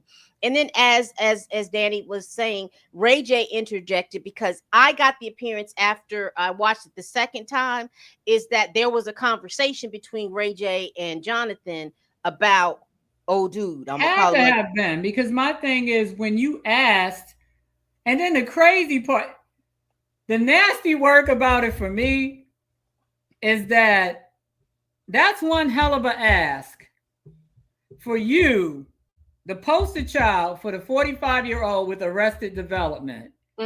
You said, I used to not be able to be told anything. You still can't be told anything. And you're 45 years old. That's the first issue I have. The second issue is, fine, you want to make a point. You want to ask this kid young enough to be your son, literally young enough to be your son, if he thinks he can give advice to a man older than him. Not much. Why'd you have to pick Jonathan? Why couldn't you pick any of the other men in the room to ask, do you think you can give advice to Kevin on stage? Do you think you can give advice to Kirk? Do you think you can give advice to Doc? Why'd you specifically ask him about Jonathan? That's how you know that there was some well, first of all, we can all see that the entire episode was very poorly edited. There was a lot of chopping in between the scenes. So fast forward a week or so after the episode aired and all this stupidness about the Read It Again came out, NLE did talk to TMZ, and he said the same thing that I had already assumed, which was there was a lot of editing and a lot that was going on behind the scenes that we did not see. But what we did see, it was quite obvious that, and I didn't even know, again, like I told Pam, I vaguely remember somebody trying to shoot their shot at Megan Good. I thought it was NBA Youngboy. I don't know. I don't know any of their songs. Something told me to just Google it. I said, Google NBA Youngboy Megan Good. And when I Googled that, it corrected me and put NLE. And then that's when I saw the Jason Lee thing. And I said, oh, snap. That's what this was about. All right. So let's listen to what she was talking about. I think this is when he was talking to TMZ. Mm-hmm. You feel like there's an issue with majors now, or are you good with majors? I feel like it's not an issue with majors. I never had one. I do feel like it was tension going into the interview on his behalf, because I've publicly said things complimenting Megan Good about her looks and stuff. Oh, that's what it was about. So like during the interview, it was like certain moments to where like I just felt like he kept trying to use the Megan thing to like, you know how people, as kids, people wave stuff in your face like, hey, I got this, you ain't got that. Yeah. But it wasn't even that, bro. It was like, you know, I respect whatever, you know, union y'all have. But it was like he kept, during the interview, it was moments where it just felt forced and it felt unnatural with how he was bringing her into the equation. And even like he brought her into the equation and said, you know, no disrespect to the young brother, as he looked off and like waved me off twice. Right. And then he looked up at the guy in front of him and made eye contact with him and said, and you know, no to you as well, Kev, but you did not look at me. You made no eye contact. You brushed me off and then proceeded to disrespect me. You feel me? So it was like, I just knew what was really going on behind the scenes. I knew that that was something that he was pressed about. And I ain't gonna lie, man. Like, I respect NLE Chopper. Like, the new version of him, like, who he is becoming right now, I respect that version. I see many people tripping about his Jesus comment. Listen, think about it, right? Many times we be holding on to things that we don't even sure about, man. Like, you watching right now, you might have a different perspective from NLE Chopper, or you might have the same perspective, but what evidence and proof that you have to say what you're saying is 100% fact? You know what I mean? Like, think about that for a second, because all you know is what you've been told. You never seen or heard from the source itself, right? So why are you, acting crazy for someone speaking their opinion? You know what I mean? That's why I say don't hold on to nothing too tight, because you do not know. So if NLE Chopper believed that Jesus and the Most High are different, don't judge NLE Chopper, man, because he's just speaking his truth. He's just speaking the truth that he believed to be true. And you're speaking the truth that you believe to be true. We all trying to figure this game out, man. Think about it. All right. It was definitely a pissing match. And the irony of the whole thing, I don't even know if irony is the right word, but prior to that exchange, every last one of them, except for Chopper, because much like myself, he did not grow up being forced to go to church with pastors as parents. Obviously you have your grandparents that, they teach you things, you learn, to believe in God and do the right thing and yada, yada, yada. You'll go to church here and there, but it wasn't forced. Nobody was clergy. Nobody was deacons and ushers and this, that, and the third. So you kind of got to find your own way, good, bad, or indifferent. Everybody at that table except NLE verbally articulated that they were church hurt, for one. They were burned out by being forced to go to church their entire lives. Two of them said that having pastors as parents that did not pour into them the way they poured into their congregants, you understand what I'm saying? Affected them negatively. Affected. Of course it does. Can you imagine that your dad's a pastor and you're struggling with thoughts of suicide and he can't even help you, but he can help somebody in his church? Your mom's a pastor, you're going on to, get ready to take yourself out, and she tells you she can't help you. You understand what I'm saying? But she can go and sit with a congregant as they go to the hospital in regards to all of that. And do your job every day, because that's her actual job. Mm-hmm. In addition to being a pastor, but couldn't pour into you in that respect. But then you want to, and then you got Ray J. Dad was a gospel singer, and I think a minister as well. He's a minister. He is. Yeah, he's a minister as well and a gospel singer. So all of them are textbook preachers' kids that turn out messed up.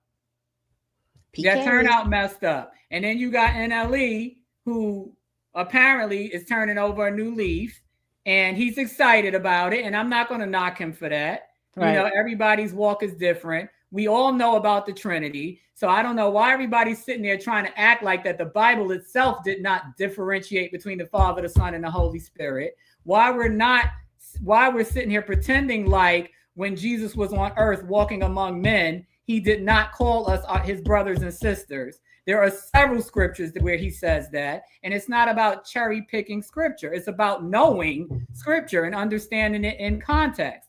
Just because you have a pastor, deacon, priest, whatever you want to call it, as a parent, does not mean you know everything. If anything, you'll get the side eye from me, because those are usually the kids that know the least.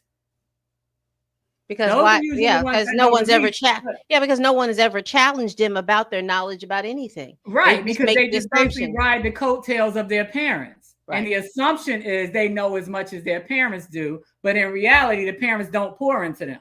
The parents don't sit with them and do the Bible studies. The parents don't sit with them and have those deep discussions, but they'll do it with their congregants. Right.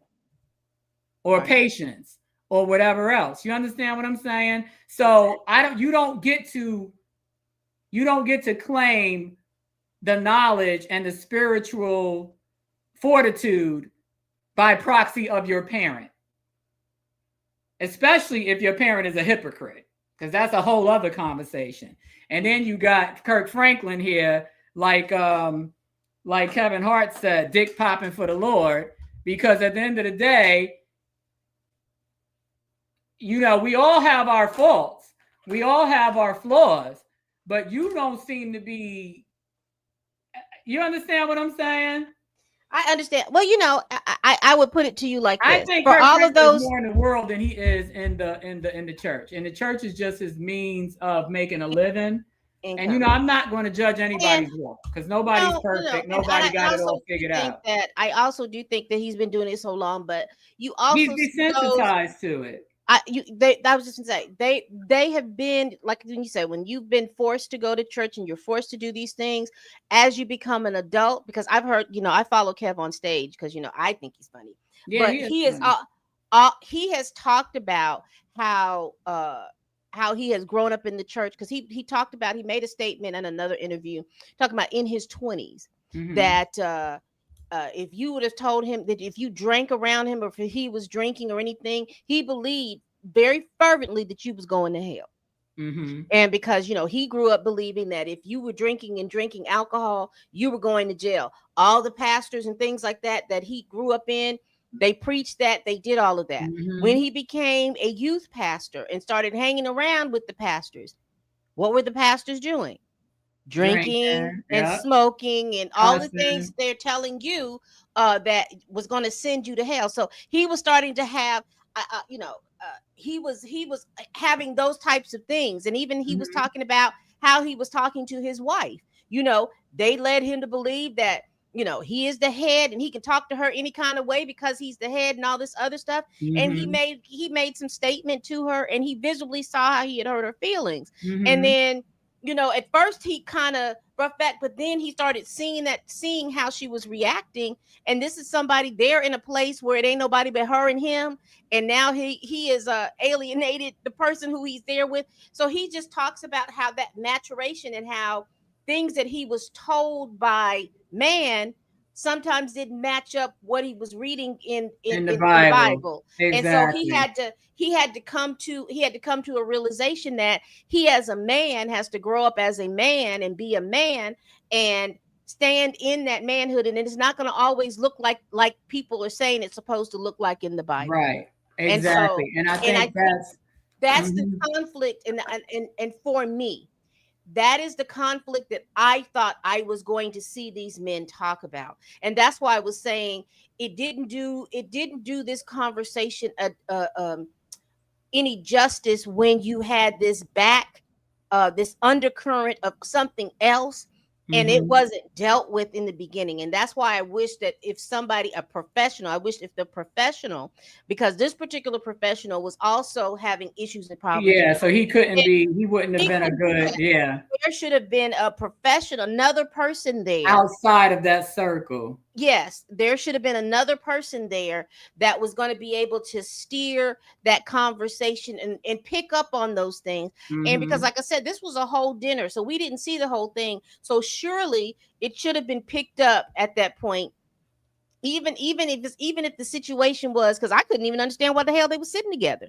Maybe I'm petty and stuff like that, but I still couldn't understand those things. I think that either NEL Chopper or Jonathan should have been over there where Kev on stage was at, and Kev on stage should have been over in there, because that's important. Because physical awareness about what you're doing, those things are important just as well as emotional awareness and social awareness and all those different things. So for me, what disappointed me was, like I said, I felt the tension. I just didn't know where it was coming from. And then to find out where it was coming from, it kind of pissed me off, because I was hoping that these men would would stay on track about talking about how they were butthurt about, not that they did, because none of them said it, as I recall, that they were separating themselves from the Lord or anything like that. I just wanted them to tell us about how they had to navigate that, and also to navigate that dealing with mental health issues,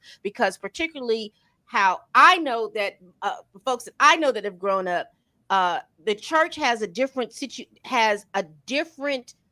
attitude in regards to mental health issues, because a lot of people in church believe you just ain't focusing on King Jesus like you need to. You don't, they think it's about mental fortitude, and you just need to be studying the word. And I was broken from that, because when you're dealing with something, when he was talking about the schizophrenia, I dealt with the woman who had schizophrenia. No one wanted to, they just thought that, oh, well, she just wasn't in the word, and she wasn't strong in the word. And so they were giving her all of this information and all of the word and everything like that. She was going to church every day, but yet she felt like her children were the devil. And by the time, everyone's like, oh, well, it's just this, spare the rod, spoil the child. Okay, now she done beat the child into the doggone, you had to amputate the baby's arm. What, oh, I had to cut that off, or I had to be, because, she had the devil in this, and just saying. And people, because like I said, people in the church can believe that you're diabetic. They can believe that you have cancer. They can believe that you have a heart condition.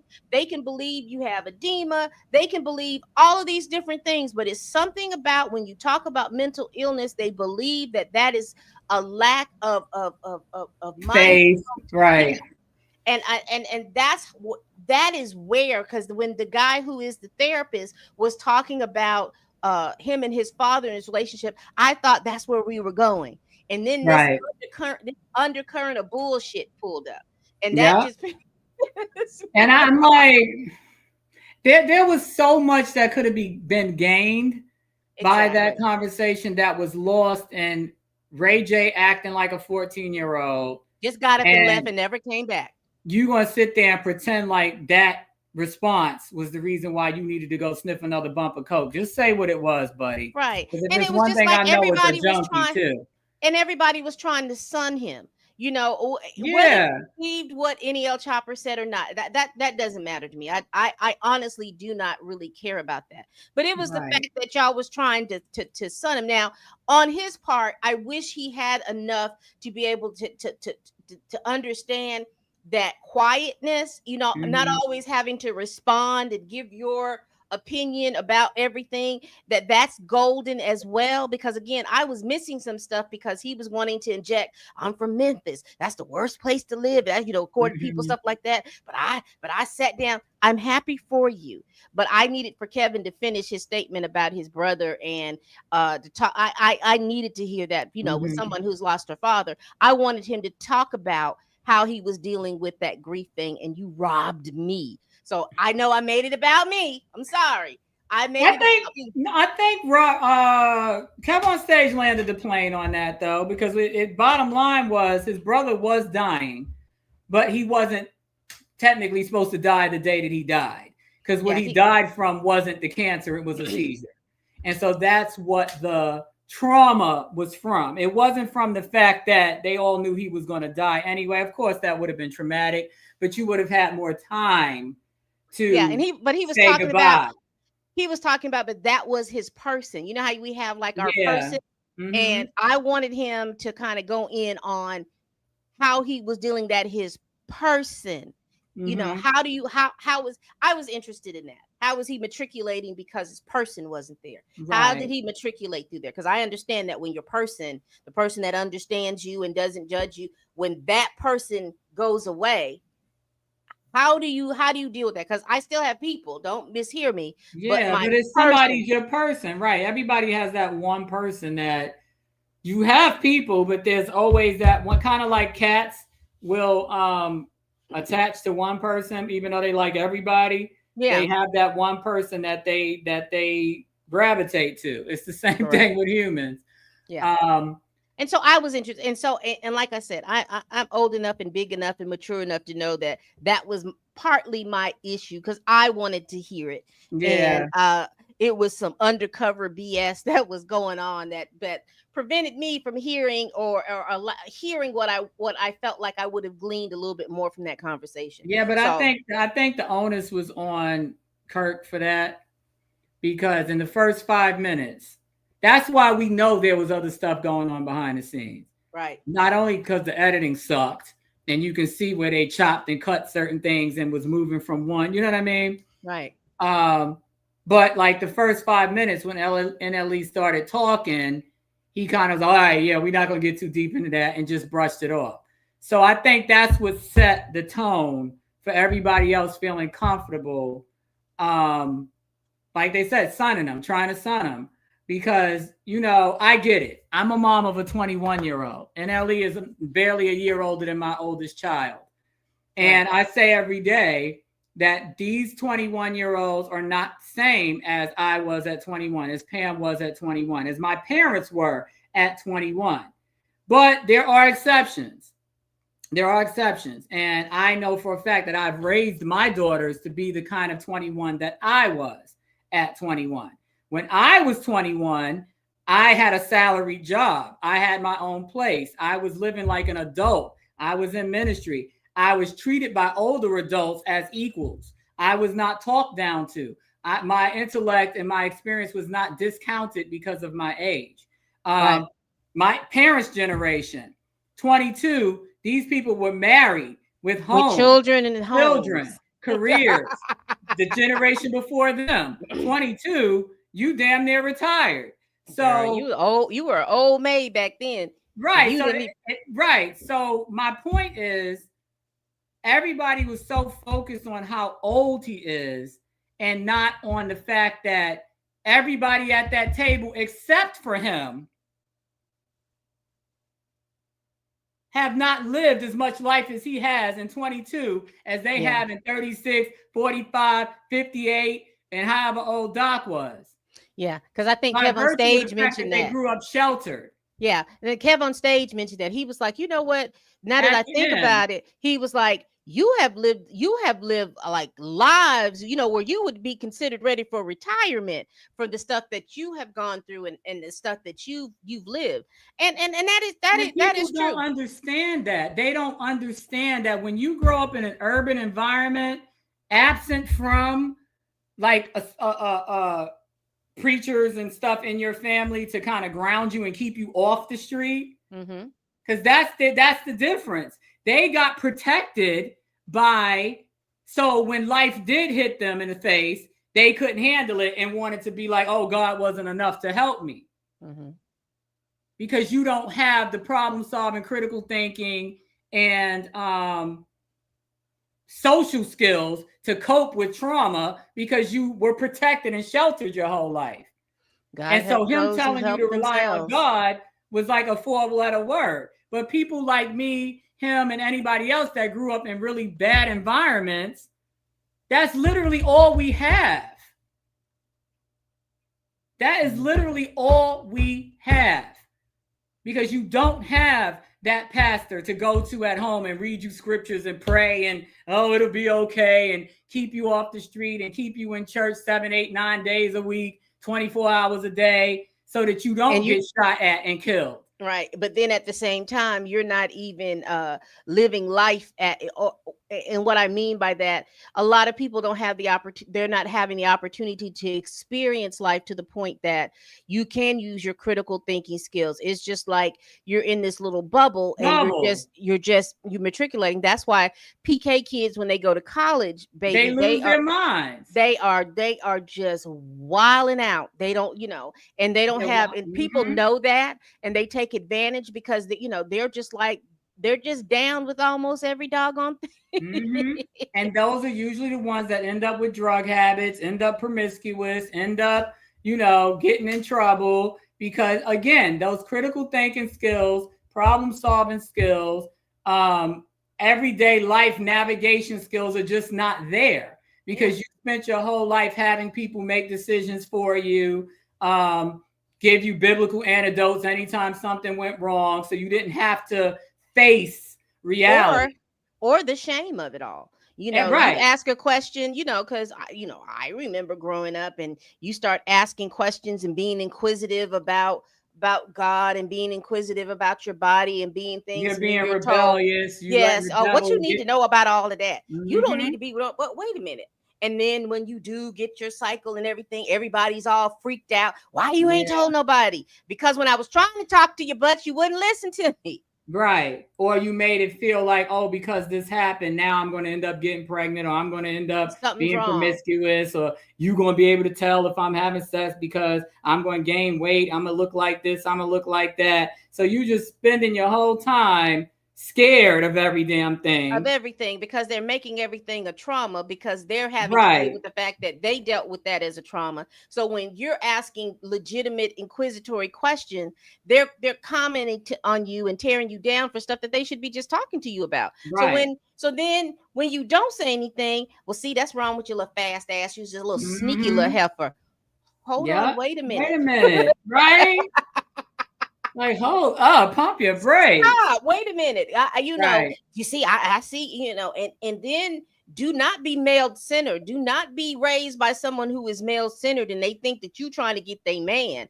Then you start getting into these little conversations about, see, you walking around the house, you can't go to the bathroom, back to your bedroom without it being some type of you trying to seduce my man. I'm just trying to shit. Right, and wash my ass. Like, hello. Listen, you preaching to the choir. I'm just trying to use the bathroom. I'm just trying to get to I'm just trying to do this. You sit with your legs crossed. What's your legs doing crossed for? All of this kind of stuff. And why you ain't got your blue jean skirt on down to your ankles and all of this other stuff. Right, no earrings, no makeup, pull your hair back. They talk about all of this purity. And you talk about all of this purity, and then you push marriage, and then you get these girls who have all of this purity. They can't be wives because you scared them half the damn death. Right. Or they end up with these really old men that are perverts and be experimenting on them. Listen, I'm gonna tell you this. Kirk got to do better, because that to me, it just seemed like it was too much undercurrent for the surface conversation that they were trying to have. And what was the point? What was the topic actually? Was it mental health? Was the topic? Was that what they were supposed to be talking about? They were supposed to be talking about mental health and how Black men are matriculating through the world about mental health and different mental health issues. You had the therapist guy was talking about when he got injured and suicide. You had Kev on stage talking about grief as far as losing his person. Brother, right. You were supposed to have Jonathan Majors talk about how he was matriculating with severe depression. You were supposed to talk with Kirk Franklin about not having a daddy. And well, his issues are a little bit. He had a dad, but his mother refused to tell him who the dad was. And the person who she said was the dad wasn't the dad. And having to deal with that, and then being abandoned by said mom, being raised by a great aunt. It was a great aunt. Yeah, she was a great aunt that was deep into the church. He's raised by that, him having to deal with loneliness because he ain't had nobody.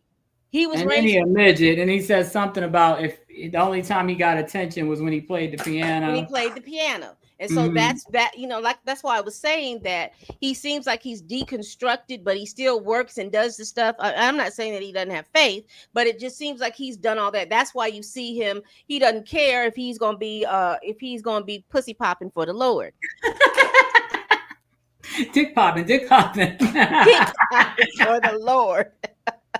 So that's why he did there. That's why you see all of this, it's, but you let they'll say, oh, well, he's being rebellious too, but he's doing all of this and everything, but he doesn't seem like he cares about that anymore. And I can understand that. He's an entertainer that's made his niche is gospel. Yes. And I'm not going to take away. I'm not going to sit here and judge anybody's walk. That's between you and God.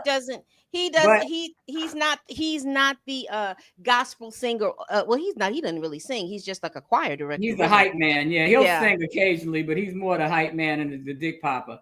But I'm not talking about nobody's walk. That's between them and God. When I get to the book of life, they're not going to ask me about Kirk Franklin or any of these fools. But my discernment is rarely off. And I'll say this.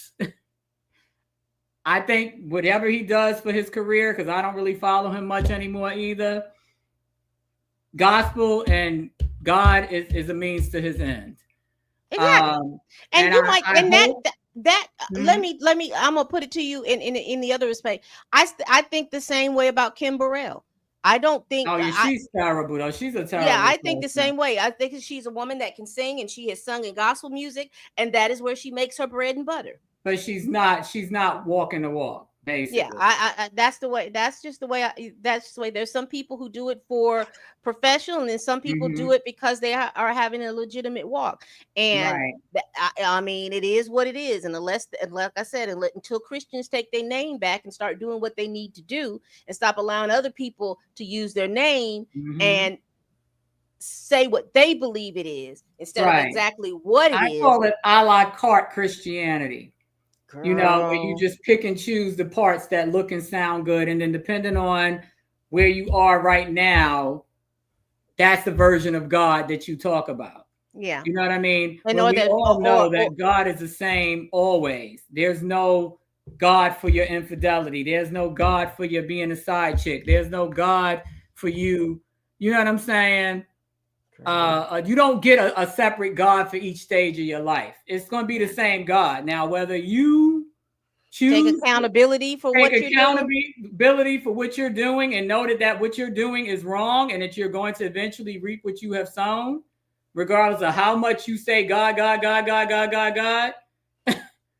Yeah, because nothing burns my chaps for you to sit up there and you know that you're doing stuff, and then when someone points it out, you can't be talking to God's children like that. You can't just. But you're stealing from the church. You're asking people for $2,000 and $3,000, and you got a whole church sitting over there for 20 years that you hadn't worked on. So where is that money going? I'm sorry. Right. I just need the building to know. fund, the building that never got built. What building fund is that's lasting that long? 10, 15 years. Could we at least get some plumbing put in with what we did give you? I mean, we don't have to wait to get all of it. You can do a little bit at a time. Can we get some crown molding put in? Can you replace the window? But whatever happened to just getting it done first? You can do a mortgage and then you can pay that mortgage off. Whatever happened to something like that? Did you not get a loan for a mortgage? That falls in line with financial literacy, because then that would put you on the task, take you to task for teaching your congregation financial literacy. Because it would have been just as simple to get it all done, get a mortgage, and then tell this congregation, we got to pay this off. We're not going to be spending all this money and extra money on this mortgage. Hey, if you all can, you got your tithes, that's keeping the lights on and stuff, but we're needing to, to get this mortgage paid off. And then you show that you're paying this mortgage off so people can see that their money is doing, you'd probably. And it's literally about transparency, because churches are nonprofit organizations too. So like any nonprofit organization, you have to have a prospectus or whatever you want to call annual report. Right. And you should be able to show quarterly where the money's going. And that should just be a given. And like you said, if they had a mortgage, then the congregation can have something tangible to say, okay, this is where my money's going. And you can't tell me it's a light bill because and we're gonna be closing this out from right here. Right. You can't tell me it's the light bill when the church is closed from Monday through Saturday. Right. You can't tell me it's that you spending all that money on the light bill when I know that on electricity. Electricity. Well, the electricity and the water, but you can't tell me that. You just can't tell me that. Well, Dani, I do appreciate this because, like I said, I wanted to go over these topics and talk about them in these little clips, and it's always best to do it with somebody else. I didn't see any questions come through. Did any questions come by or come through with that? Oh, wait. It looks like there's one new comment from somewhere. I don't know what is this. I see. What's hey, Andre. How you doing? Hey. So I don't see any questions or anything like that we needed to deal with. Because like I said, these are the types of things that the one thing I will say in closing that I really would love for us to get around is that when you're talking about mental health and when you're talking about dealing with mental health, let it be that and stop trying to add other things on it. Because, I've talked to Dani about this, but I get real weirded out when you start talking about spells and all these other stuff. And you're doing this, you've been dating this man for 5 years and you haven't reached a common goal with this particular man, or you hadn't reached this common goal with this woman. You and this woman, and you all break up and you go to the next relationship and then you reach that goal. And then you'll say, the second woman put hoodoo, voodoo, or put a spell on them. No, it's just that you didn't do. Y'all just wasn't gonna work out. Y'all just weren't gonna work out. Y'all weren't gonna work out. I don't want to hear nothing about no spells, and I don't want to hear anything about when people are really going through mental illness and going through problems, that people can pray things away. And I think that that has been a hindrance for us because we don't want to take these things seriously. And then when we do decide to take it seriously, we don't know the resources that you need to go to be able to get some assistance. So you all hold on just a second. Let me find my file. Now, I do believe this is for the people, the believers, that people that whatever your faith is, because this is not, a linear conversation. There is a place for faith and therapy together. Now, that's another thing, because there is a difference between a therapist and a psychiatrist. A lot of people need a psychiatrist. Psychiatrists diagnose and prescribe. Okay? You cannot talk therapy away psychosis. Right. Okay. And I think that's a bigger problem, because now I will tell you for a fact that the church is very pro-therapy. Very pro-therapy. A lot of pastors are therapists. I was just going to say that's part of their duties. That's part of their, that's part of their, at this point, I think even to get ordained, they have to have some kind of therapy component, but that's not psychiatry. And see, that's where the issue comes in at, where people will talk, but nothing is changing because there's an underlying issue that's not being addressed. And then you also cannot expect therapy to work when you're lying to your therapist. If you're not being fully transparent and you're only telling them what you want them to know so that they can tell you what you want to hear. Or you think you're smarter than your therapist. Right. Then it's not going to work. And that's why so many people fly below the radar, because again, therapists are not psychiatrists. They cannot spot when you're lying to them. If they have discernment and if they have experience, they could probably be like, something's off. Particularly if they're not going to challenge you. Yeah, they're asking you. If they're asking the appropriate questions, right, they can kind of suss out that. Wait a minute. Now, when you said this, let's go back over this because they'll frame it into the ways that I'm not understanding what you need. Give me some clarity about what you're talking about. Right. They'll go through that. But then depending on how defensive the person is, the person will just walk back what they said and change the subject. So now you're not going to get to the crux of it. So I meant to put this up. This was a trigger warning, but these are the places. This is the place that the initial resources that'll help you get some help. Anytime you're dealing with suicide and crisis, mental health crisis, you can dial 988. You don't have to remember a telephone number. You can just dial 988. With domestic violence, here's the 1-800 number, 1-800-799-7233. If there's a crime going on, please dial 911. And if there's any SA going on and you need some assistance, initial assistance, you can call 1-800-656-4673. And so all of that to say is that there are places that you can get some initial help, initial resources.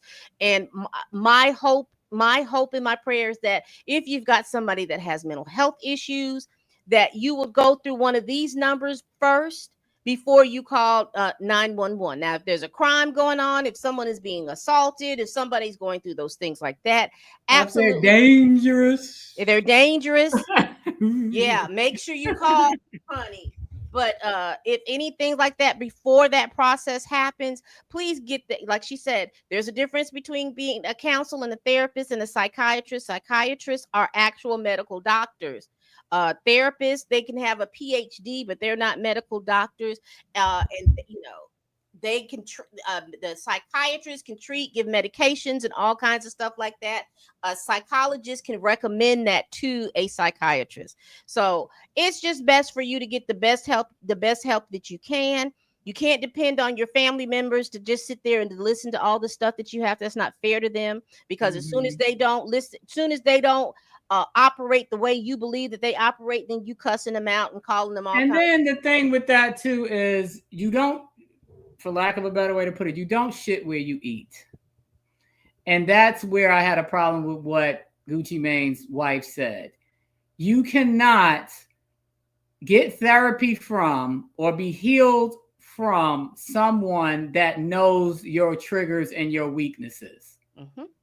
That is the worst possible thing you can do to yourself and to them. Sounds a little Munchausen-ish. Right, Munchausen by proxy mixed in with, because you're literally handing someone the AR-15 and the ammunition to use against you. And it's not always overt where they'll say, oh, well, that's why you got bipolar, or that's why this, that, and the third. That's why that's what happened to you. It's very rarely that way that someone will weaponize your mental health. It's very rarely that way. What it really looks like is, oh, I don't want him to go out tonight, so let me say this or do this to get him to act this way. Or because you know his triggers. You already know his triggers. I don't want to do this. I don't want him to do this, or her. I don't want her to participate in this. So let me say this about it, or use this angle, or frame it this way to get him or her to not want to do this. You understand what I'm saying? Oh yeah. That's how that plays out. That's manipulation. That's that level of manipulation, because women and men do that all the time. If you're talking about going out somewhere, a man will men will say, oh, don't you have kids? Why are you going out and stuff like this? You have kids. Weren't we supposed to do this? Or they agreed to let you go out or let you do this thing or participate in this thing, but then somehow you ended up so busy that day, they found so much other stuff for you to do that day that you end up running late or feeling like you don't want to go anymore or do it anymore. Or if they have to go with you and they see that you're getting attention that they don't believe that you should have, they will sabotage the whole date, the whole experience, or make it about them. They make it. I have been on Dani. I have been out with friends, and because you have these girlfriends that once they get a man, it's my man, and my man has to go with me everywhere. My man. And they go, and then when the man, they're used to you putting all this attention on them, and then when someone else, it doesn't matter if it's another man, it doesn't matter if it's another woman, puts any attention on that person, then they'll ruin the whole night. It doesn't make any sense. I remember going out to dinner and we're all having a good time and everything like that, as long as the conversation centered around what he was doing, where he was at, and what he was everything was fine. He would participate when it became something, but when it came to that woman of his, and somebody accomplished, because she had done some she had gotten some kind of award or something at work, and she was very proud of it, and we were just like, you go girl, all this other stuff, and what do you think you're going to happen? Is this stuff? Are you going to move into the new position that you want to do, stuff like that? He got to call the waiter over. I just didn't enjoy my food. It'd always be something like that. Or on the flip side, the woman will do something like that. Yeah, and it was just like, what are you talking about? We all got our food and everything like that. You done ate 3/4 of it. Because if you didn't like something, you don't eat. You wouldn't even. You would have took the first couple of bites and been like, yeah, come get this. Yeah, you would have been this, and then you make this whole big deal, and then it's to the point where all eyes from other tables are drawn to our table because you're cutting up so bad, because you don't want her to be praised, and you're cutting up so bad till she says, well, you know what? Let's just go home. We'll pay for it. Let's go home. And then, you see him in the parking lot. He's just smiling and laughing and kikiing and all kinds of stuff going on. And we're like, yeah, I clocked that. I didn't, like I said, I didn't have the bandwidth to know the words that they say. But now that I do, now I understand that you were being very manipulative. Yeah, a lot of manipulation. Or like if it's your event or your time to shine, like I said, it turns into it's about them. or you can visibly see that they're not happy in the photographs, or they're forcing a smile because it's not about them. Yes. All right, people. We do this every week. Please like, comment, and subscribe. Please share this video if you care. Y'all, please tell a friend, tell a kin, tell a coworker, tell that heifer that you can't stand that I'm over here making these videos. And everybody say thank you and bye-bye to Dani. And as always, people, bye-bye.